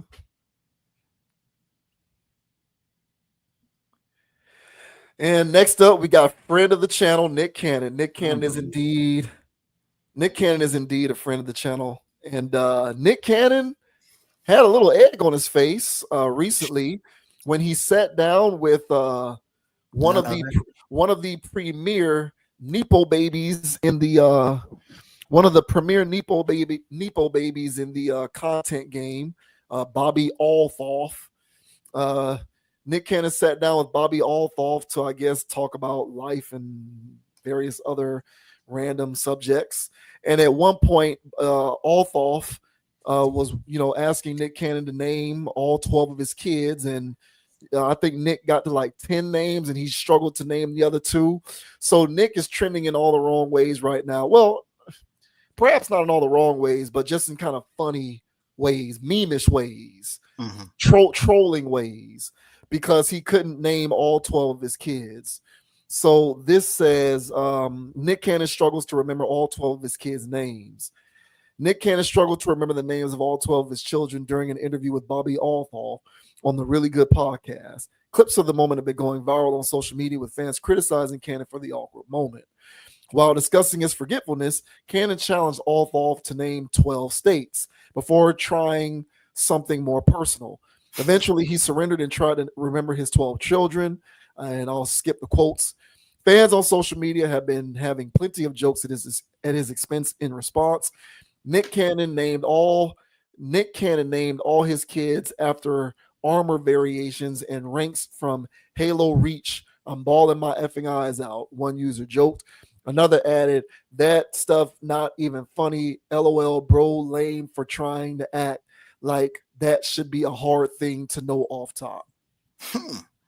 As for the full list of Nick Cannon's 12 children, he shares twins. Okay, so they named off all the kids. While he may be forgetful about their names, Cannon has spoken about the importance of being a father many times over the years. Every day I just wake up excited as a father, he told people in 2022.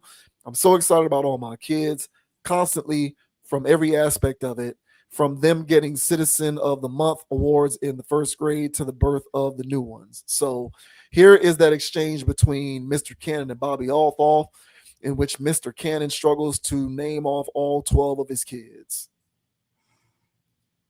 When she got upset, she would like scream and fire would just erupt everywhere. And her hair would like... Daughter is? Yeah, that's beautiful.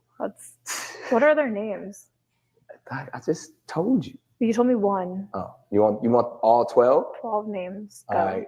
This is where I usually get in trouble. Why? Because you don't know all of them. I know all of them, but like when you're labeled, like, can you label or just rattle off 12 of anything? Yeah. Name. Okay. What can you rattle 12 of? 12. Can you name colors. 12 states right now? They're not like what's something personal to me that Okay. Can you see exactly? Okay. Name 12. What do you have 12 of? Well, I don't. Most people don't have 12 of anything. Or $12. Can you have 12 tattoos? I don't even have 12 tattoos. You have more kids than I have tattoos. Exactly. All right, well, here we go. I'll label it off for you. See, let's keep me honest. There's rock, roll, golden, powerful, rise, onyx, legendary, Zion, zillion, zen, and see, this is where how many? You're missing 2. I'm missing 2. And then I would say, you know, not to be a education elitist here, but you right, bro. Go ahead and say it. I can't name 12 states. Like, you know, come on, man. You know, I don't know. I don't want to get too. I don't want to get too, you know, self-aggrandizing, but I feel some type of way if you can't name 12 states. I mean, there's 50 of them. If you can't name 12 states, we got bigger problems. Hey, bro. Sorry, bro. We got bigger problems. we got a lot of people that fit that right now. 12? I mean, yeah, bro. Geez, wow. Okay. Well, okay. So what did you think about that? Hey, man. But as far as what Nick had to say, bro, you know, he tried to buy himself a little time there. Try to distract her.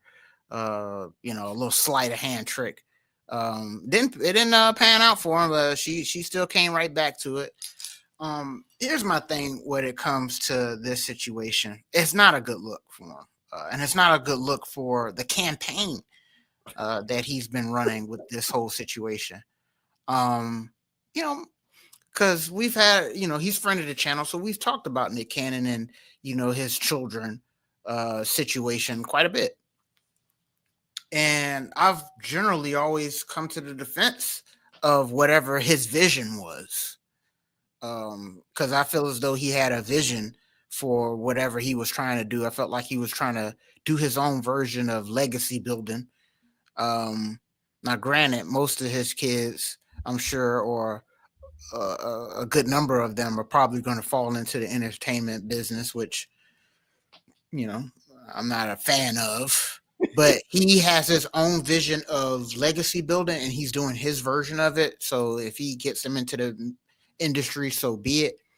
The archetype or the example of whatever he was doing, I felt as though that other men could follow.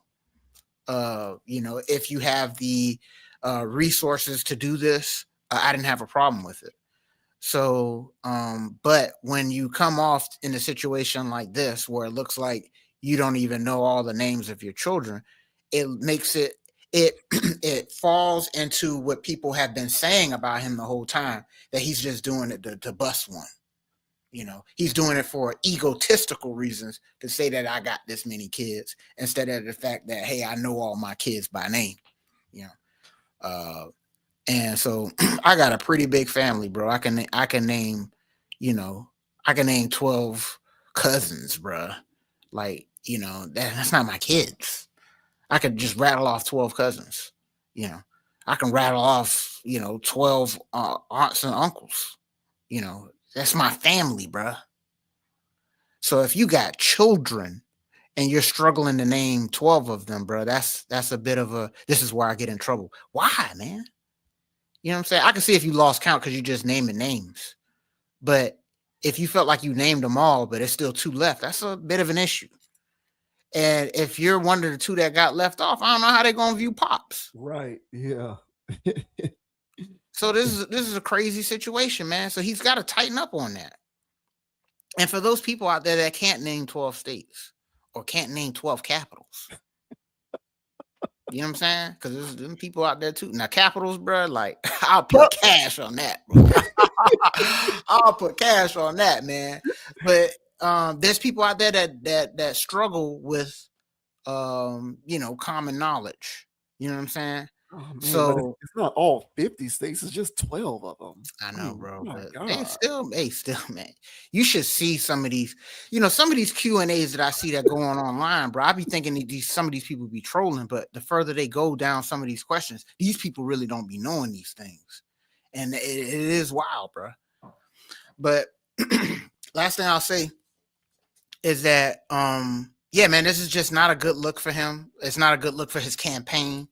And as I mentioned, bro, it feeds into what people have been saying about this guy all along. And he's not really about that life. He's only about the image of it. But what are your thoughts, man, on Sir Nick Cannon? Low-key getting exposed, not being able to name all 12 of his kids. What are your thoughts, bro? Yeah, if you wanted to make a larger societal observation, you can make the claim that this is not a good look for people who are in the polyamory / polygamy camp, who argue on behalf of that being a constructive and productive way to build communities and raise families. We've talked about Neo. Neo is another proud polyamorous, person. We've talked about Neo on this channel. I don't really think Neo cares about building a family structure that looks out for itself and is a part of creating some sort of a generational foundation. I think the reason why Neo does what he does is because he wants to have as many women to have sex with as possible. I don't think Neo is the but you can just slap a label on that in order to recuse yourself from having to answer to embracing that kind of a lifestyle from a moral standpoint. So the label that you can use in order to be able to do that is to say, oh, I'm polyamorous, especially in this day and age as more things become aggressively normalized. So as polyamorous relationships become more aggressively normalized, a co-opter such as Neo can infiltrate the polyamorous paradigm, disguise himself as a legit polyamorous advocate, but really what he's doing is running a harem. He's not legitimately being polyamorous, because a legitimate polyamorous structure is one in which everybody has the freedom to have their own partners so long as there is knowledge of it and everyone else agrees to it. But Neo's setup is he's the only male at the top of the pyramid, and all the women are subjugated beneath him. That's a harem. That's not legitimately polyamorous. So I kind of feel like Neo is just doing it to bust nuts. Now, Nick Cannon, we've never put him in that category because for all intents and purposes, even though it's a bit unorthodox and unusual, we've always said what he's doing is his own way of nation building. Right. And so long as everybody co-signs it and agrees to it, who are we to dictate whether it's okay or not if the women are up to it? And like you described the way, if it's set up this way where there's like a compound, or if everybody's living in their own houses on a particular property, or how this stuff works. Now, I don't know how his particular setup is, but theoretically, if it's structured in that kind of way, then it would make sense. But this isn't not being able to rattle off your kids' names isn't a good look, speaking to him doing it that way. Because I feel like if you're a legit head of multiple households and you're really doing this for the purposes of community building and family building and rearing children in stable environments, if that is truly your intent and you're doing it from the heart, you should be able to easily name all of your children, because that's what you're doing it for. You're not doing it for the fun of the bus nut. You're doing it for the purposes of the children and the family structure. So maybe, I don't know. I'm not really giving him and the thing about it is, I hear where he's coming from. I've been in situations where I know certain things like the back of my hand, but if I'm unexpectedly put on the spot, I can have a brain freeze. Yeah. So I've been in that situation before, but I don't care, bro. Like, there's no brain freeze. Like if somebody put me on the spot and said, name 12 of your cousins, did I expect to be put in that position? No. Am I still going to be able to do it? Yeah. Right. Because they're my cousins. Like it's my family. So like I'm still going to be able to name 12 of my cousins like that. Like it's not going to be hard. Right. And so they're cousins. They're not my seeds. They're not my children. They're not my direct DNA. So I don't know. It just wasn't a good look for him. And I kind of feel like potentially, now I do think for the most part, this is just being memed and it's being used as an opportunity to troll him and make fun of him and to make jokes out of it. But if you wanted to take it there, you could suggest that this opens up a certain level of scrutiny when it comes to that chosen lifestyle. Right. And the practicality and the productiveness of it, based upon the fact that he struggled to do that. So, you know, I kind of feel like if someone wanted to take it there, you couldn't summarily dismiss it, because there are bad faith actors out here who will try to co-opt the namesake of a chosen lifestyle in lieu of being able to do whatever they want. And that's what I think Neo has done. I'm still not willing to go that far with Nick Cannon, but I don't think this was a good look for him. Yeah, I agree, man. I think that this was, it feeds into, like I said, man, it feeds into the rhetoric where he was already getting bashed for doing this in the first place. And then this is, yep, see, I told you. He don't even know the name. It's like, come on, man. You know, it's whatever, bro. Right there, yeah. It's just 2. I mean, he got 10 of them. You know. So, hey, man. But why this interview? Why is he with the industry plant? Who knows? You know, Nick Cannon, he's a strange character, man. And as I mentioned, you know, for him to be the poster boy of this is whatever. But I do think, as I mentioned, man, I do think that this would be helpful going forward for men that can afford it.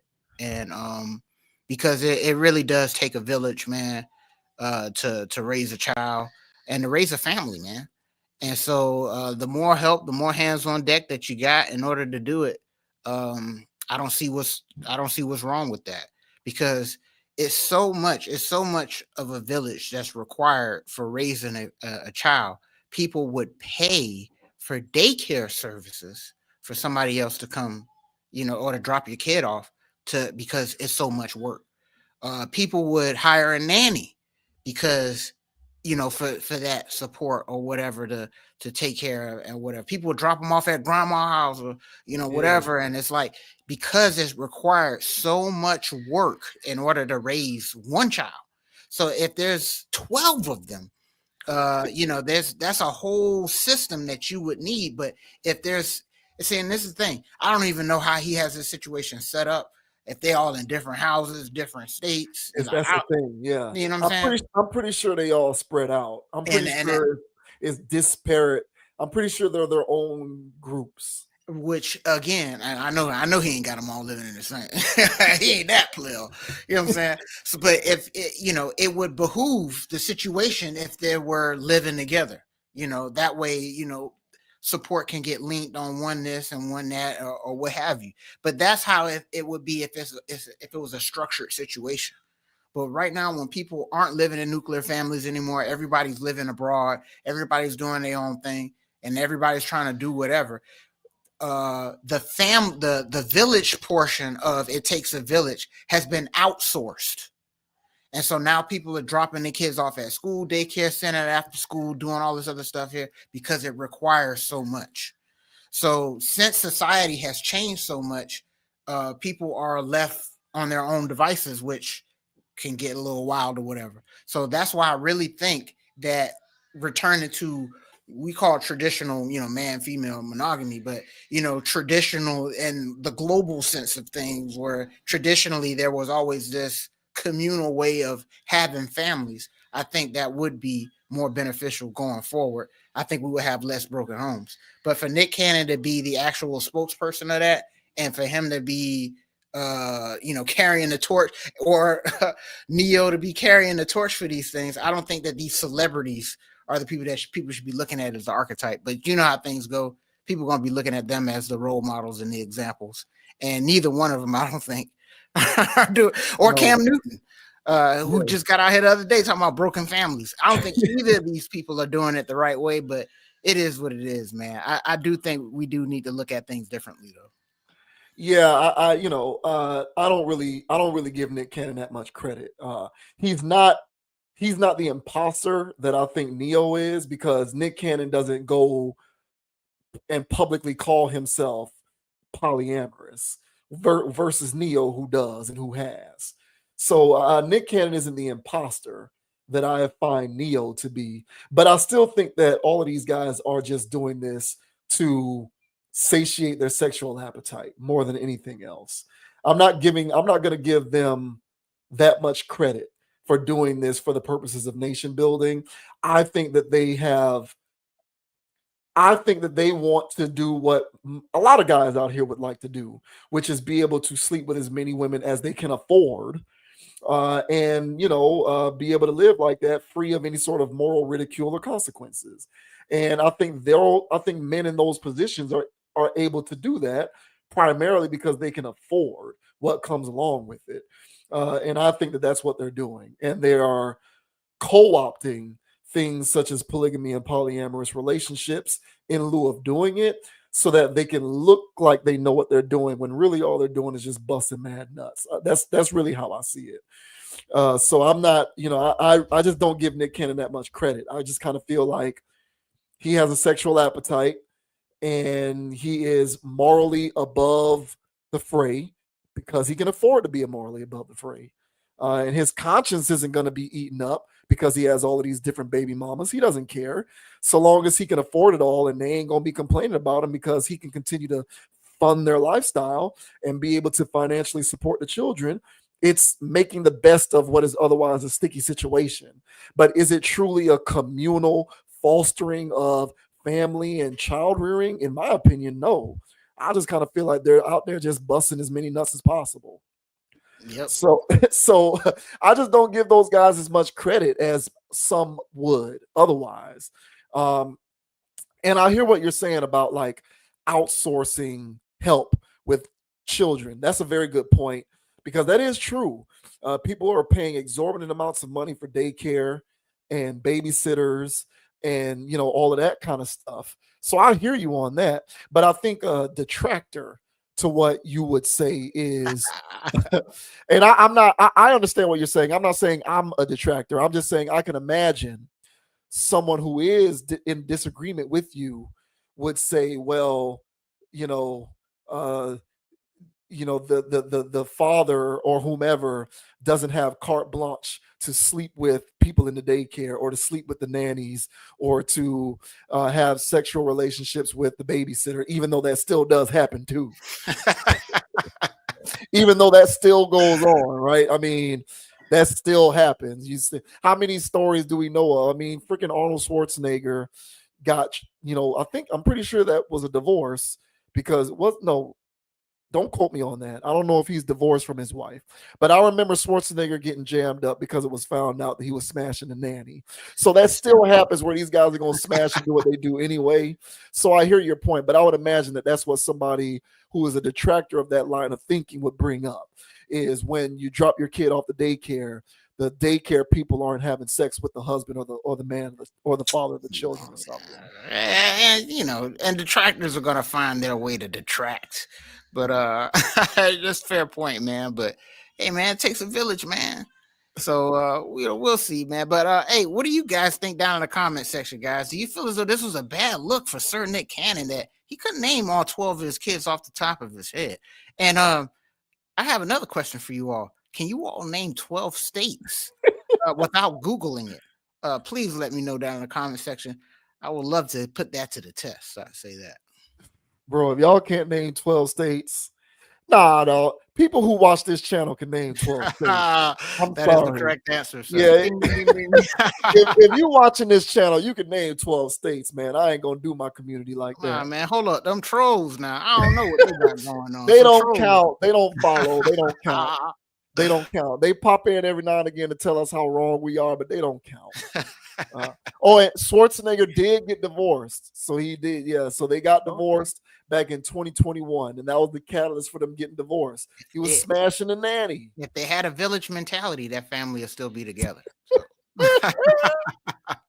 See what I'm saying? It fixed things, dog. Hey man, you never know. Hey, shouts out to Nick Cannon, man. You're your own cat, bro. I respect you for that, but you just out here busting nuts. Let's keep it real.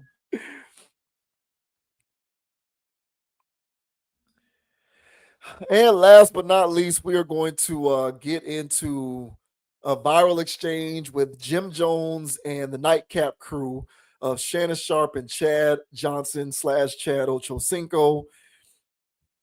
Jim Jones was on Jadakiss and Fat Joe's podcast, and he said, he's better than Nas, is basically what he said, which was a moment that went incredibly viral.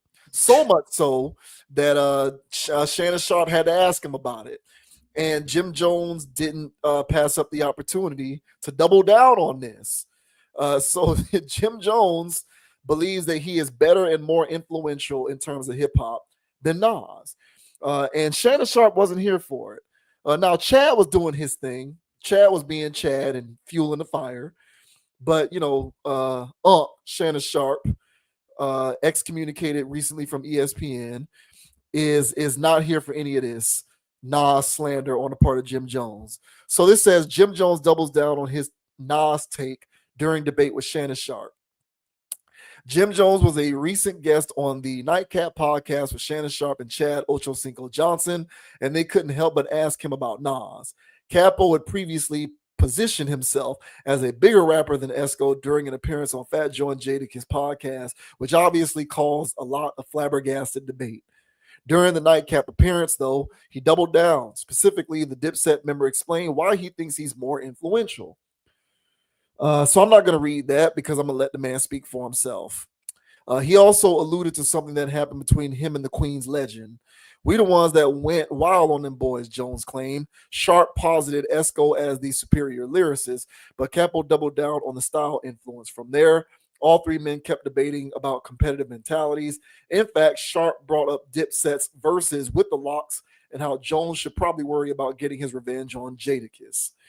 I would run laps around Nas rapping right now, bro. Jim Jones boldly proclaimed. Right now, 2025, I'm in the game still rapping at a high capacity. So here is that exchange between these guys. And Jim Jones actually did say these things, but here is a bit from that exchange. I'm not going to play the whole clip, but I will play enough for y'all to get the general idea of what's going on here.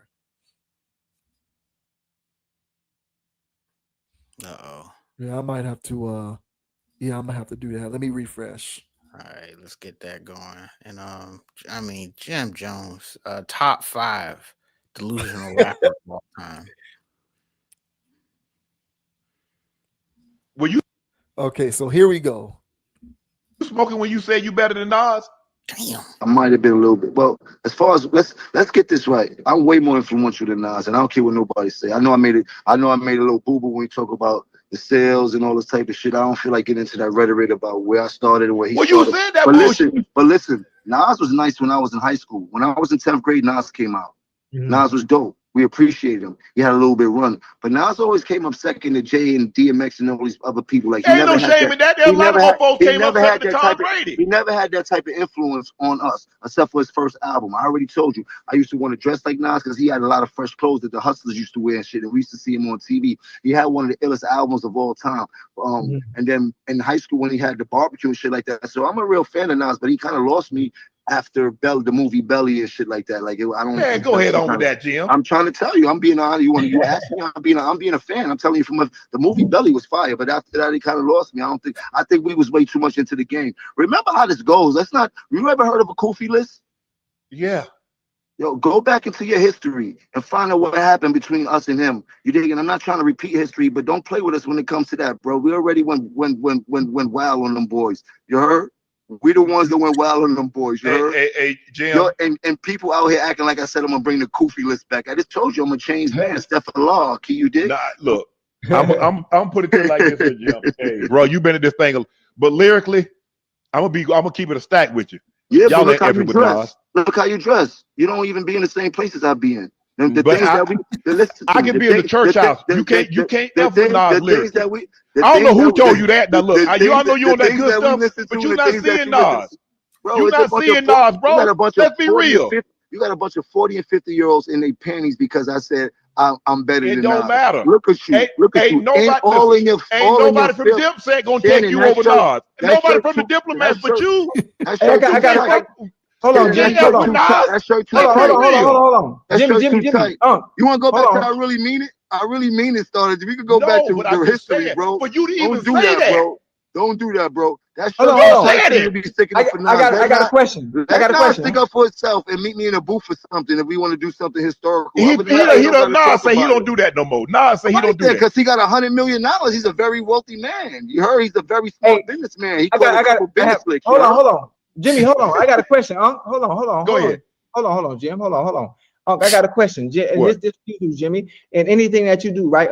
I've heard you preach it all the time, right? When you was playing football, your first thing you always say, "Ain't nobody here better than me." Tell him again. You done told me that story a million times. Fuck you think I'm gonna be second to anybody in this world? But God, Jimmy, stay with me real quick. Stay with me now. Stay with me now. But I'm just saying that mentality, isn't that how you supposed to feel? Isn't that how you supposed to feel? You know, let me ask you a question. When you was on the field, you thought you was better than T.O. and Moss? Hell yeah, what you mean? Man, I ain't gonna say it out loud. You done came on here and say, I ain't better than Moss, I'm not better than T.O., I'm not better than Rice. You said that. I'm not playing the game no more. But you wasn't. When you was playing. That's the difference. Hey, Jim, while you talking, you need to get with the law. I'm still playing. Jada them gonna cook y'all at the verses. I'm still playing. I'm still playing at a high level. Hey, you check my record. You jumping up the I'm still playing at a high level. I'm rapping at a high level. You better check my stats, bro. I will run circles around Nas rapping right. I will run circles around Nas rapping right now. That's that. I just wanted to get to the point where he said that. Like I wanted to stop it, but I wanted to wait. I wanted to at least get to the point. People gotta hear it. Yeah, I at least wanted to get to the point where he said, "I will wrap circles around Nas." The floor is yours, man. I mean, I don't know where this guy gets the gall.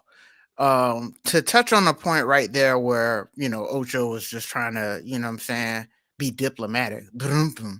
I really understand what he was getting at in the sense that, hey man, when you out here and you doing your thing and you a man and you competing against other men, it doesn't really serve you well to be like, this guy's better than me. I get that.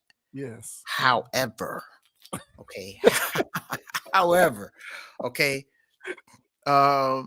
you really gotta give people their respect and their flowers or whatever, as people like to say.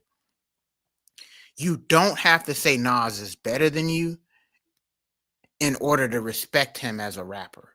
You don't have to come around here and say you'll wrap circles around him, or that he doesn't have influence like how you have, and all this other stuff that he's going down this list of stuff that's simply not true. I don't know who really feels that way. Now, I'm pretty sure he has his stands. I don't want to shake hands with those people. Okay, I don't know what their life is about. You might Jim Jones is your favorite rapper. Yeah, you might get infected. I don't know what that's about. Okay, yeah. But here's the thing. All right, so let me get this real quick. So Nas, Nas is 51. All right, Jim Jones is, let's see, the rapper. How old Jim Jones is? All right, Jim Jones is 48. Because when Nas came out with Illmatic, he was a jit. He was still young. He was like 17. Yeah. He was like, you know what I'm saying? Yeah. So for Jim Jones to be like, oh yeah, you know what I'm saying? When he came out and all this other stuff. I mean, he's your age, bro. Like, he was such a prodigy. He was 20, my bad. So he was 20. Nas was 20 when he dropped Illmatic. But Nas was such a prodigy that at the age of 20, he was his flow, his delivery, that album, those songs was far beyond his years. There is absolutely no way in the world I could possibly have processed information in a way to write something like that at 20 years old. At 20, bruh. There's no way. So, and that's why it blew so many people away back then. And that's why it's still heralded as a classic today. Because of when he dropped it, how he dropped it, what he was saying. I mean, that stuff is gold in the hip hop community. So, of course, he can't refute that. And of course, he's saying that, hey, man, I was a fan of that. But again, bro, he's only 3 years older than you. So yeah, you make it sound like Nas is a whole generation ahead of him or something. Exactly. Because Jim Jones got into some other kerfuffle earlier this year with Cameron. And Cameron had to say that, hey, bro, we put you on, bro. You know what I'm saying? We told you, May showed you how to rap. He said somebody showed you how to rap. Yeah, yeah. So and now you were already at that point, he was already well in his 20s. Probably tipping 30. When you really picked up a microphone. I've heard Jim Jones stuff, man. And I've talked on here before. I don't know what we were talking about with Jim Jones before, but I actually listened to that Poem album. I actually listened to that, and there were some bangers on there. But hold on. When I was listening to these things, because I actually bought the album. Yeah, I was back when I actually bought albums. And I used to work at Target, so I got it for the low. But I actually bought the album, and I'm looking at the credits and stuff like that. And I'm seeing Max B name all over it. All the songs that I like, it was basically written by Max B. It was either he was on the hook or he actually wrote the whole goddamn song. So at that point, I was like, oh, I don't like Jim Jones. I like Max B. Not to mention the production on that album. I bet most of the songs that you liked on that album, also it was the production too. It was the production. We've already talked about how these producers make a lot of these rappers sound way better than their skills otherwise are. Yeah, and that was the only Jim Jones project I've ever listened to. That was the only one I've ever listened to. And he would pop in on whatever. Yeah, everybody know, Currency's my favorite rapper. He'll pop on a song and it's like, I was like, Jim Jones. I was like, whatever. And I'll listen to his verse and it's like, okay, Jim, just don't ruin it. You know what I'm saying? So he'll get on there and say his little weird stuff. And I'm like, whatever, bro, I guess. The beat was decent. You know what I'm saying? But I'm not sitting here reciting Jim Jones lyrics. Not at this age. So for him to be like, hey, I'm still active. I'm still in the field. I still have an impact. On who, bro? So at this point, man, this guy is hella delusional. I don't care if he's still picking up a pen right now. You go, hey, man, that guy, hey, I'm honored to be compared to somebody that's considered as one of the guys in the hip hop pantheon. Because that's how this whole thing started. It's Fat Joe bringing this thing up because some other person was saying that, he's up there with Nas. And just say that you're honored to be up there of one of the hip hop gods. Leave it there. But to say that you're sitting here and you're better than them, please, man. Fat Joe is better than Jim Jones. Yes, I don't know. And that's crazy to say. But he is, and that's crazy to say. Yeah. And because Fat Joe, when it comes to the totem pole of hip hop rap, bro, that guy's at the bottom. So and no question about it, Jadakiss was getting pissed off that whole episode, and Jadakiss is miles, light years ahead of Jim Jones. So I can go on and on about this topic, but all in all, Jim Jones is completely in the wrong here. Respect your elders, Jim. All right, and it was crazy about it. Even though he's your elder, he's still within your cohort. All right, so he only got a few years on you, bro, but he still rap eons ahead of you. But what are your thoughts, bro, on Jim Jones getting to a whole situation with Shannon Sharps, basically saying that, hey, man, I'm the best rapper there is. I'm better than Nas. What are your thoughts, bro? Who are the guys who are still alive who can talk like that and it not be dismissed as just completely absurd? Well, who that could say that there? Who could have said what Jim Jones said and it not have been a complete joke? Like there's maybe 5 people who can say that who are alive. I would know what I'm saying? It's like Jay-Z, Bun B, Like who else can say? Who can talk like that? Rakim's got a case, or it would have to be in that era. Okay, if you're going back then, I'm talking Yeah. about like post. I'm talking like anybody from Nas's era onwards. So like none of the old OG guys. No, it's like it's like 5 people total who can do that. If that. Yeah, I mean it's just like, and I'm not talking about just skills. It's also body of work. So if you want to throw skill, because and I've talked about this before. I don't know how, Andre 3000. I got a lot of love for Andre 3000. I really do.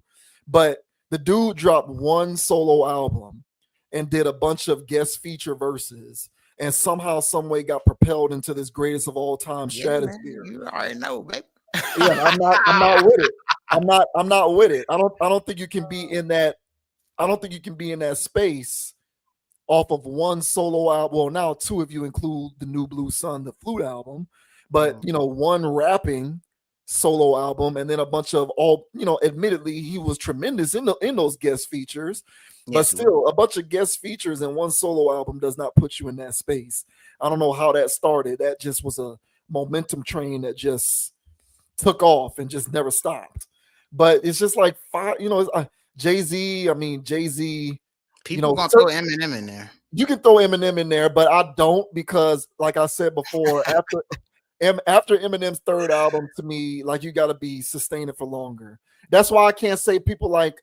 I want to say Kanye, but Kanye kind of lost it. Oh yeah. I want to say Eminem, but Eminem to me lost it. It's just Wayne. Oh, they'll say Drake. They'll say Drake. Yeah, no. No. Come on, man. Look at his body of work. I'll put so many people ahead of Drake. I'll put Big Sean ahead of Drake.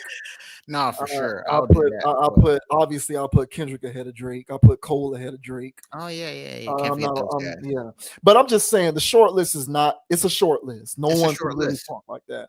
But yeah, I think what I understand internal self-confidence, irrational confidence, they call it.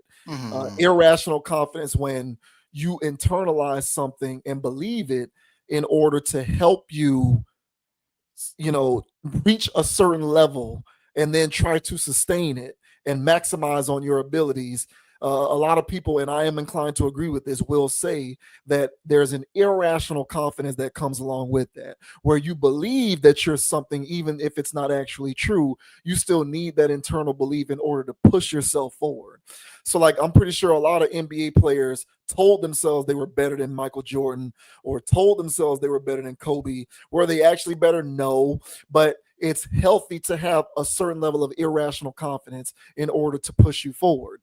But to your point, you have to have a certain level of diplomacy when speaking on it publicly.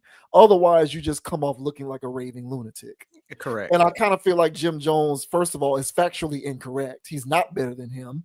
But on top of him not being better than him, he looks like a raving lunatic.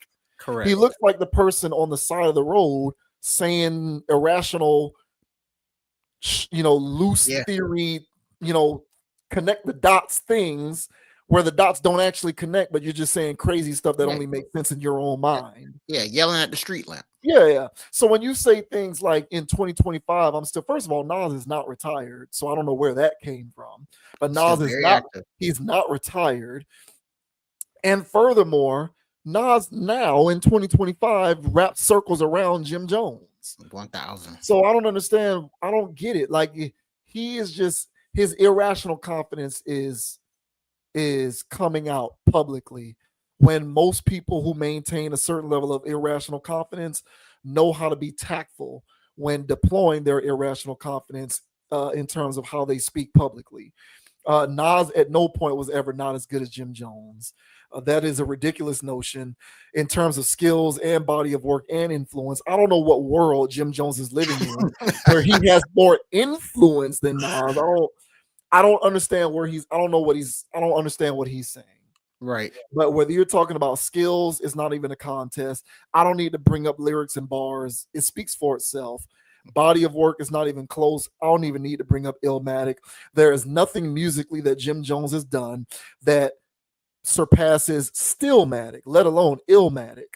Right. There's Stillmatic nothing. was still fire. It was. No, it's a classic. So nothing Jim Jones has done exceeds the quality of Stillmatic. Not even Nothing close. Jim Jones has done exceeds the quality of any of the King's Diseases.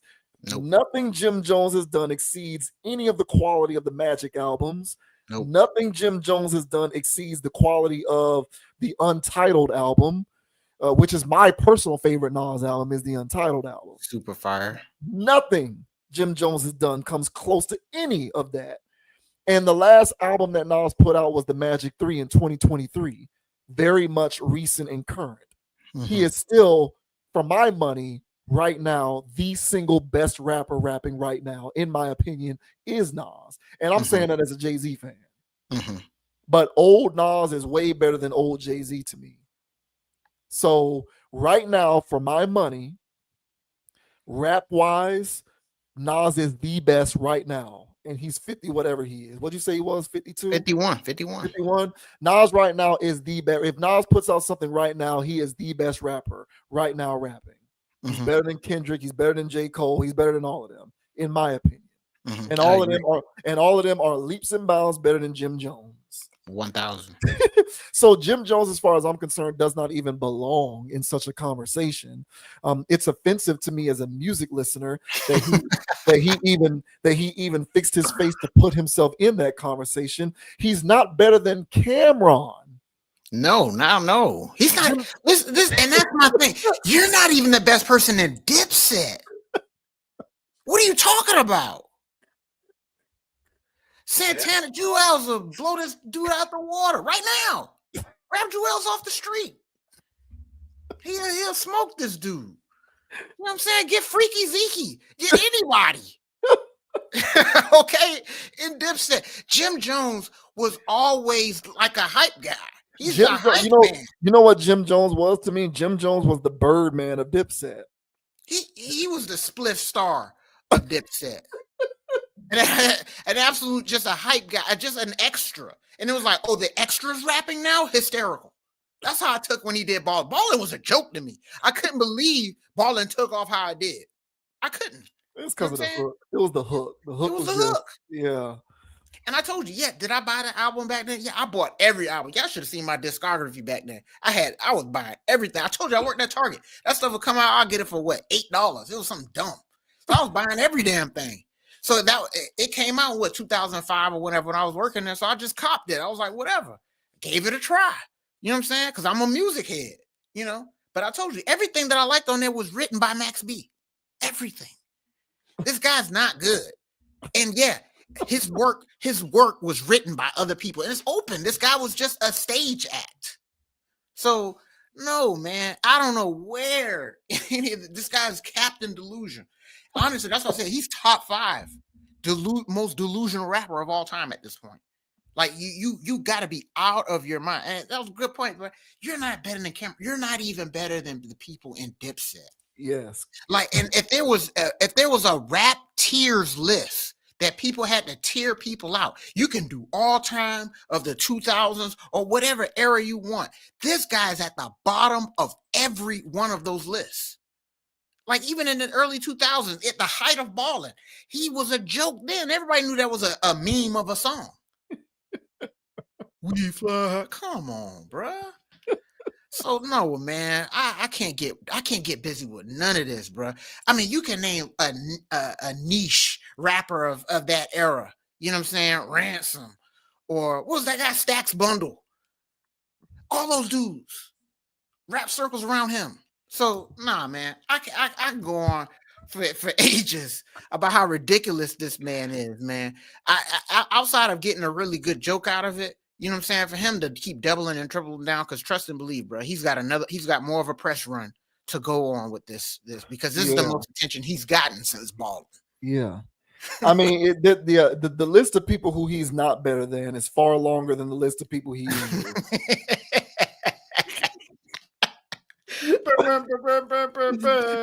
Facts, bro. And this includes people that I don't even like. Like, you know, he's not better than Sheik Louche.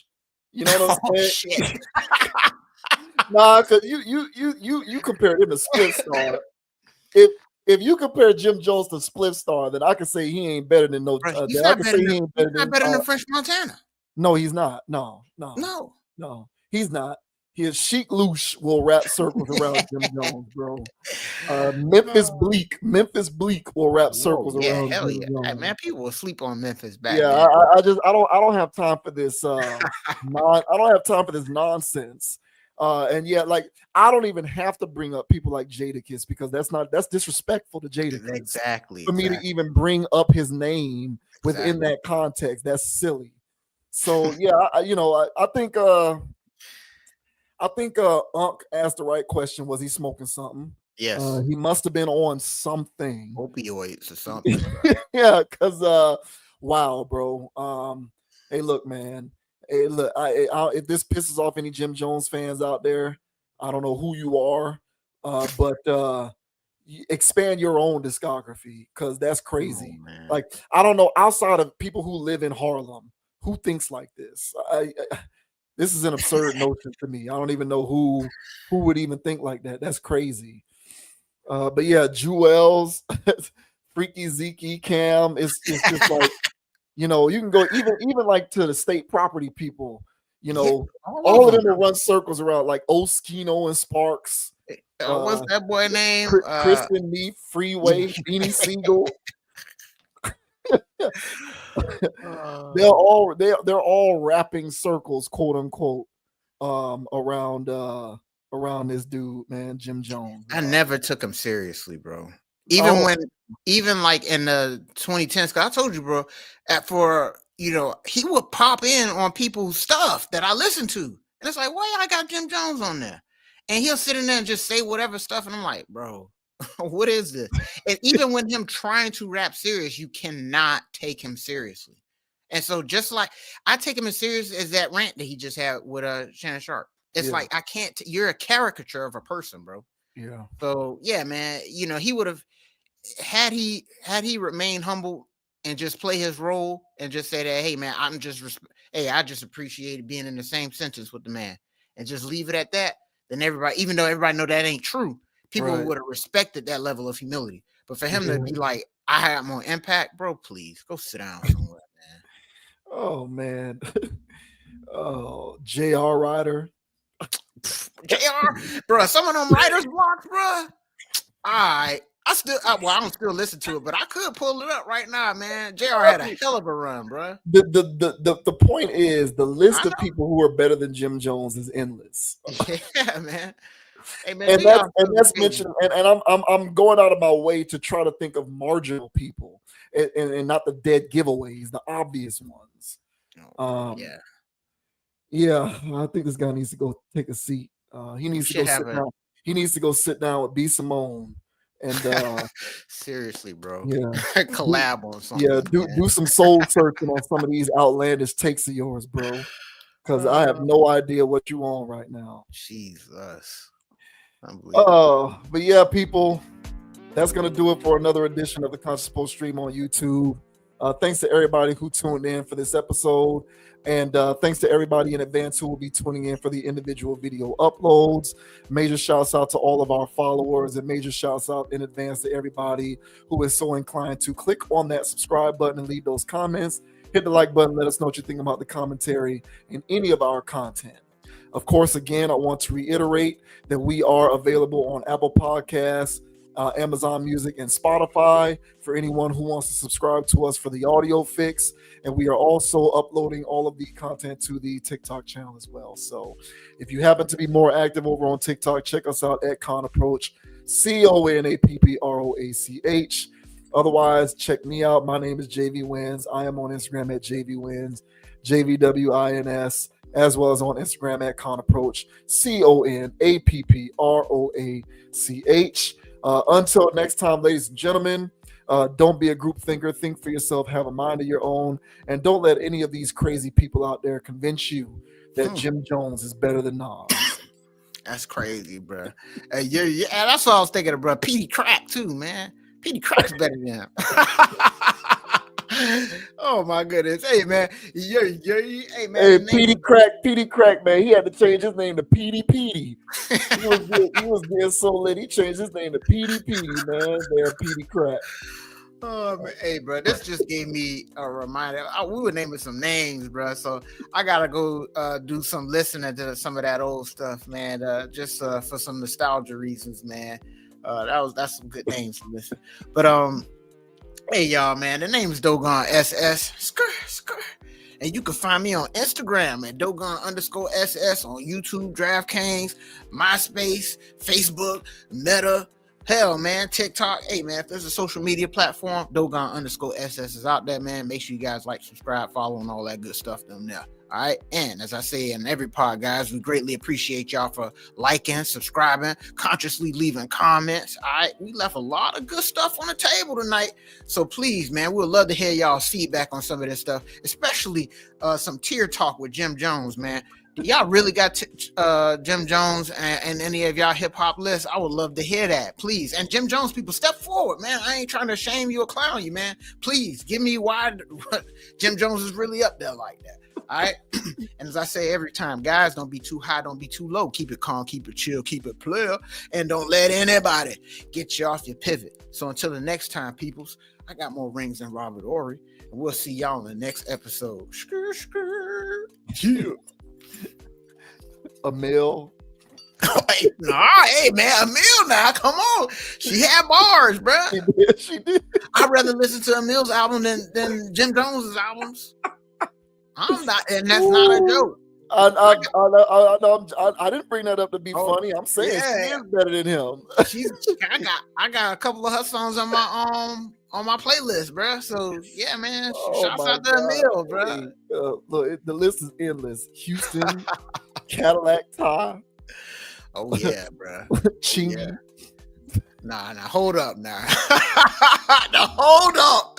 I gotta stop you right there, boss. I think we found somebody. Okay. I think we found somebody, man. I think I'd rather listen to Jim Jones than Chingy, man. I gotta keep it a Honda. I gotta keep it. I dug deep enough. I found one. Well, using the septic tank you so far. Golly, man. Oh, have mercy. Hey, man. Hey, y'all leave a comment and let us know just how many rappers out there are better than Jim Jones, man. We'll holler at y'all next time, man. We out of here. Hey, I gotta stop you right there, partner. Hey, man, you caught me. That's how you know it's really bad, boy. I was like, hey, now I can't sign that one.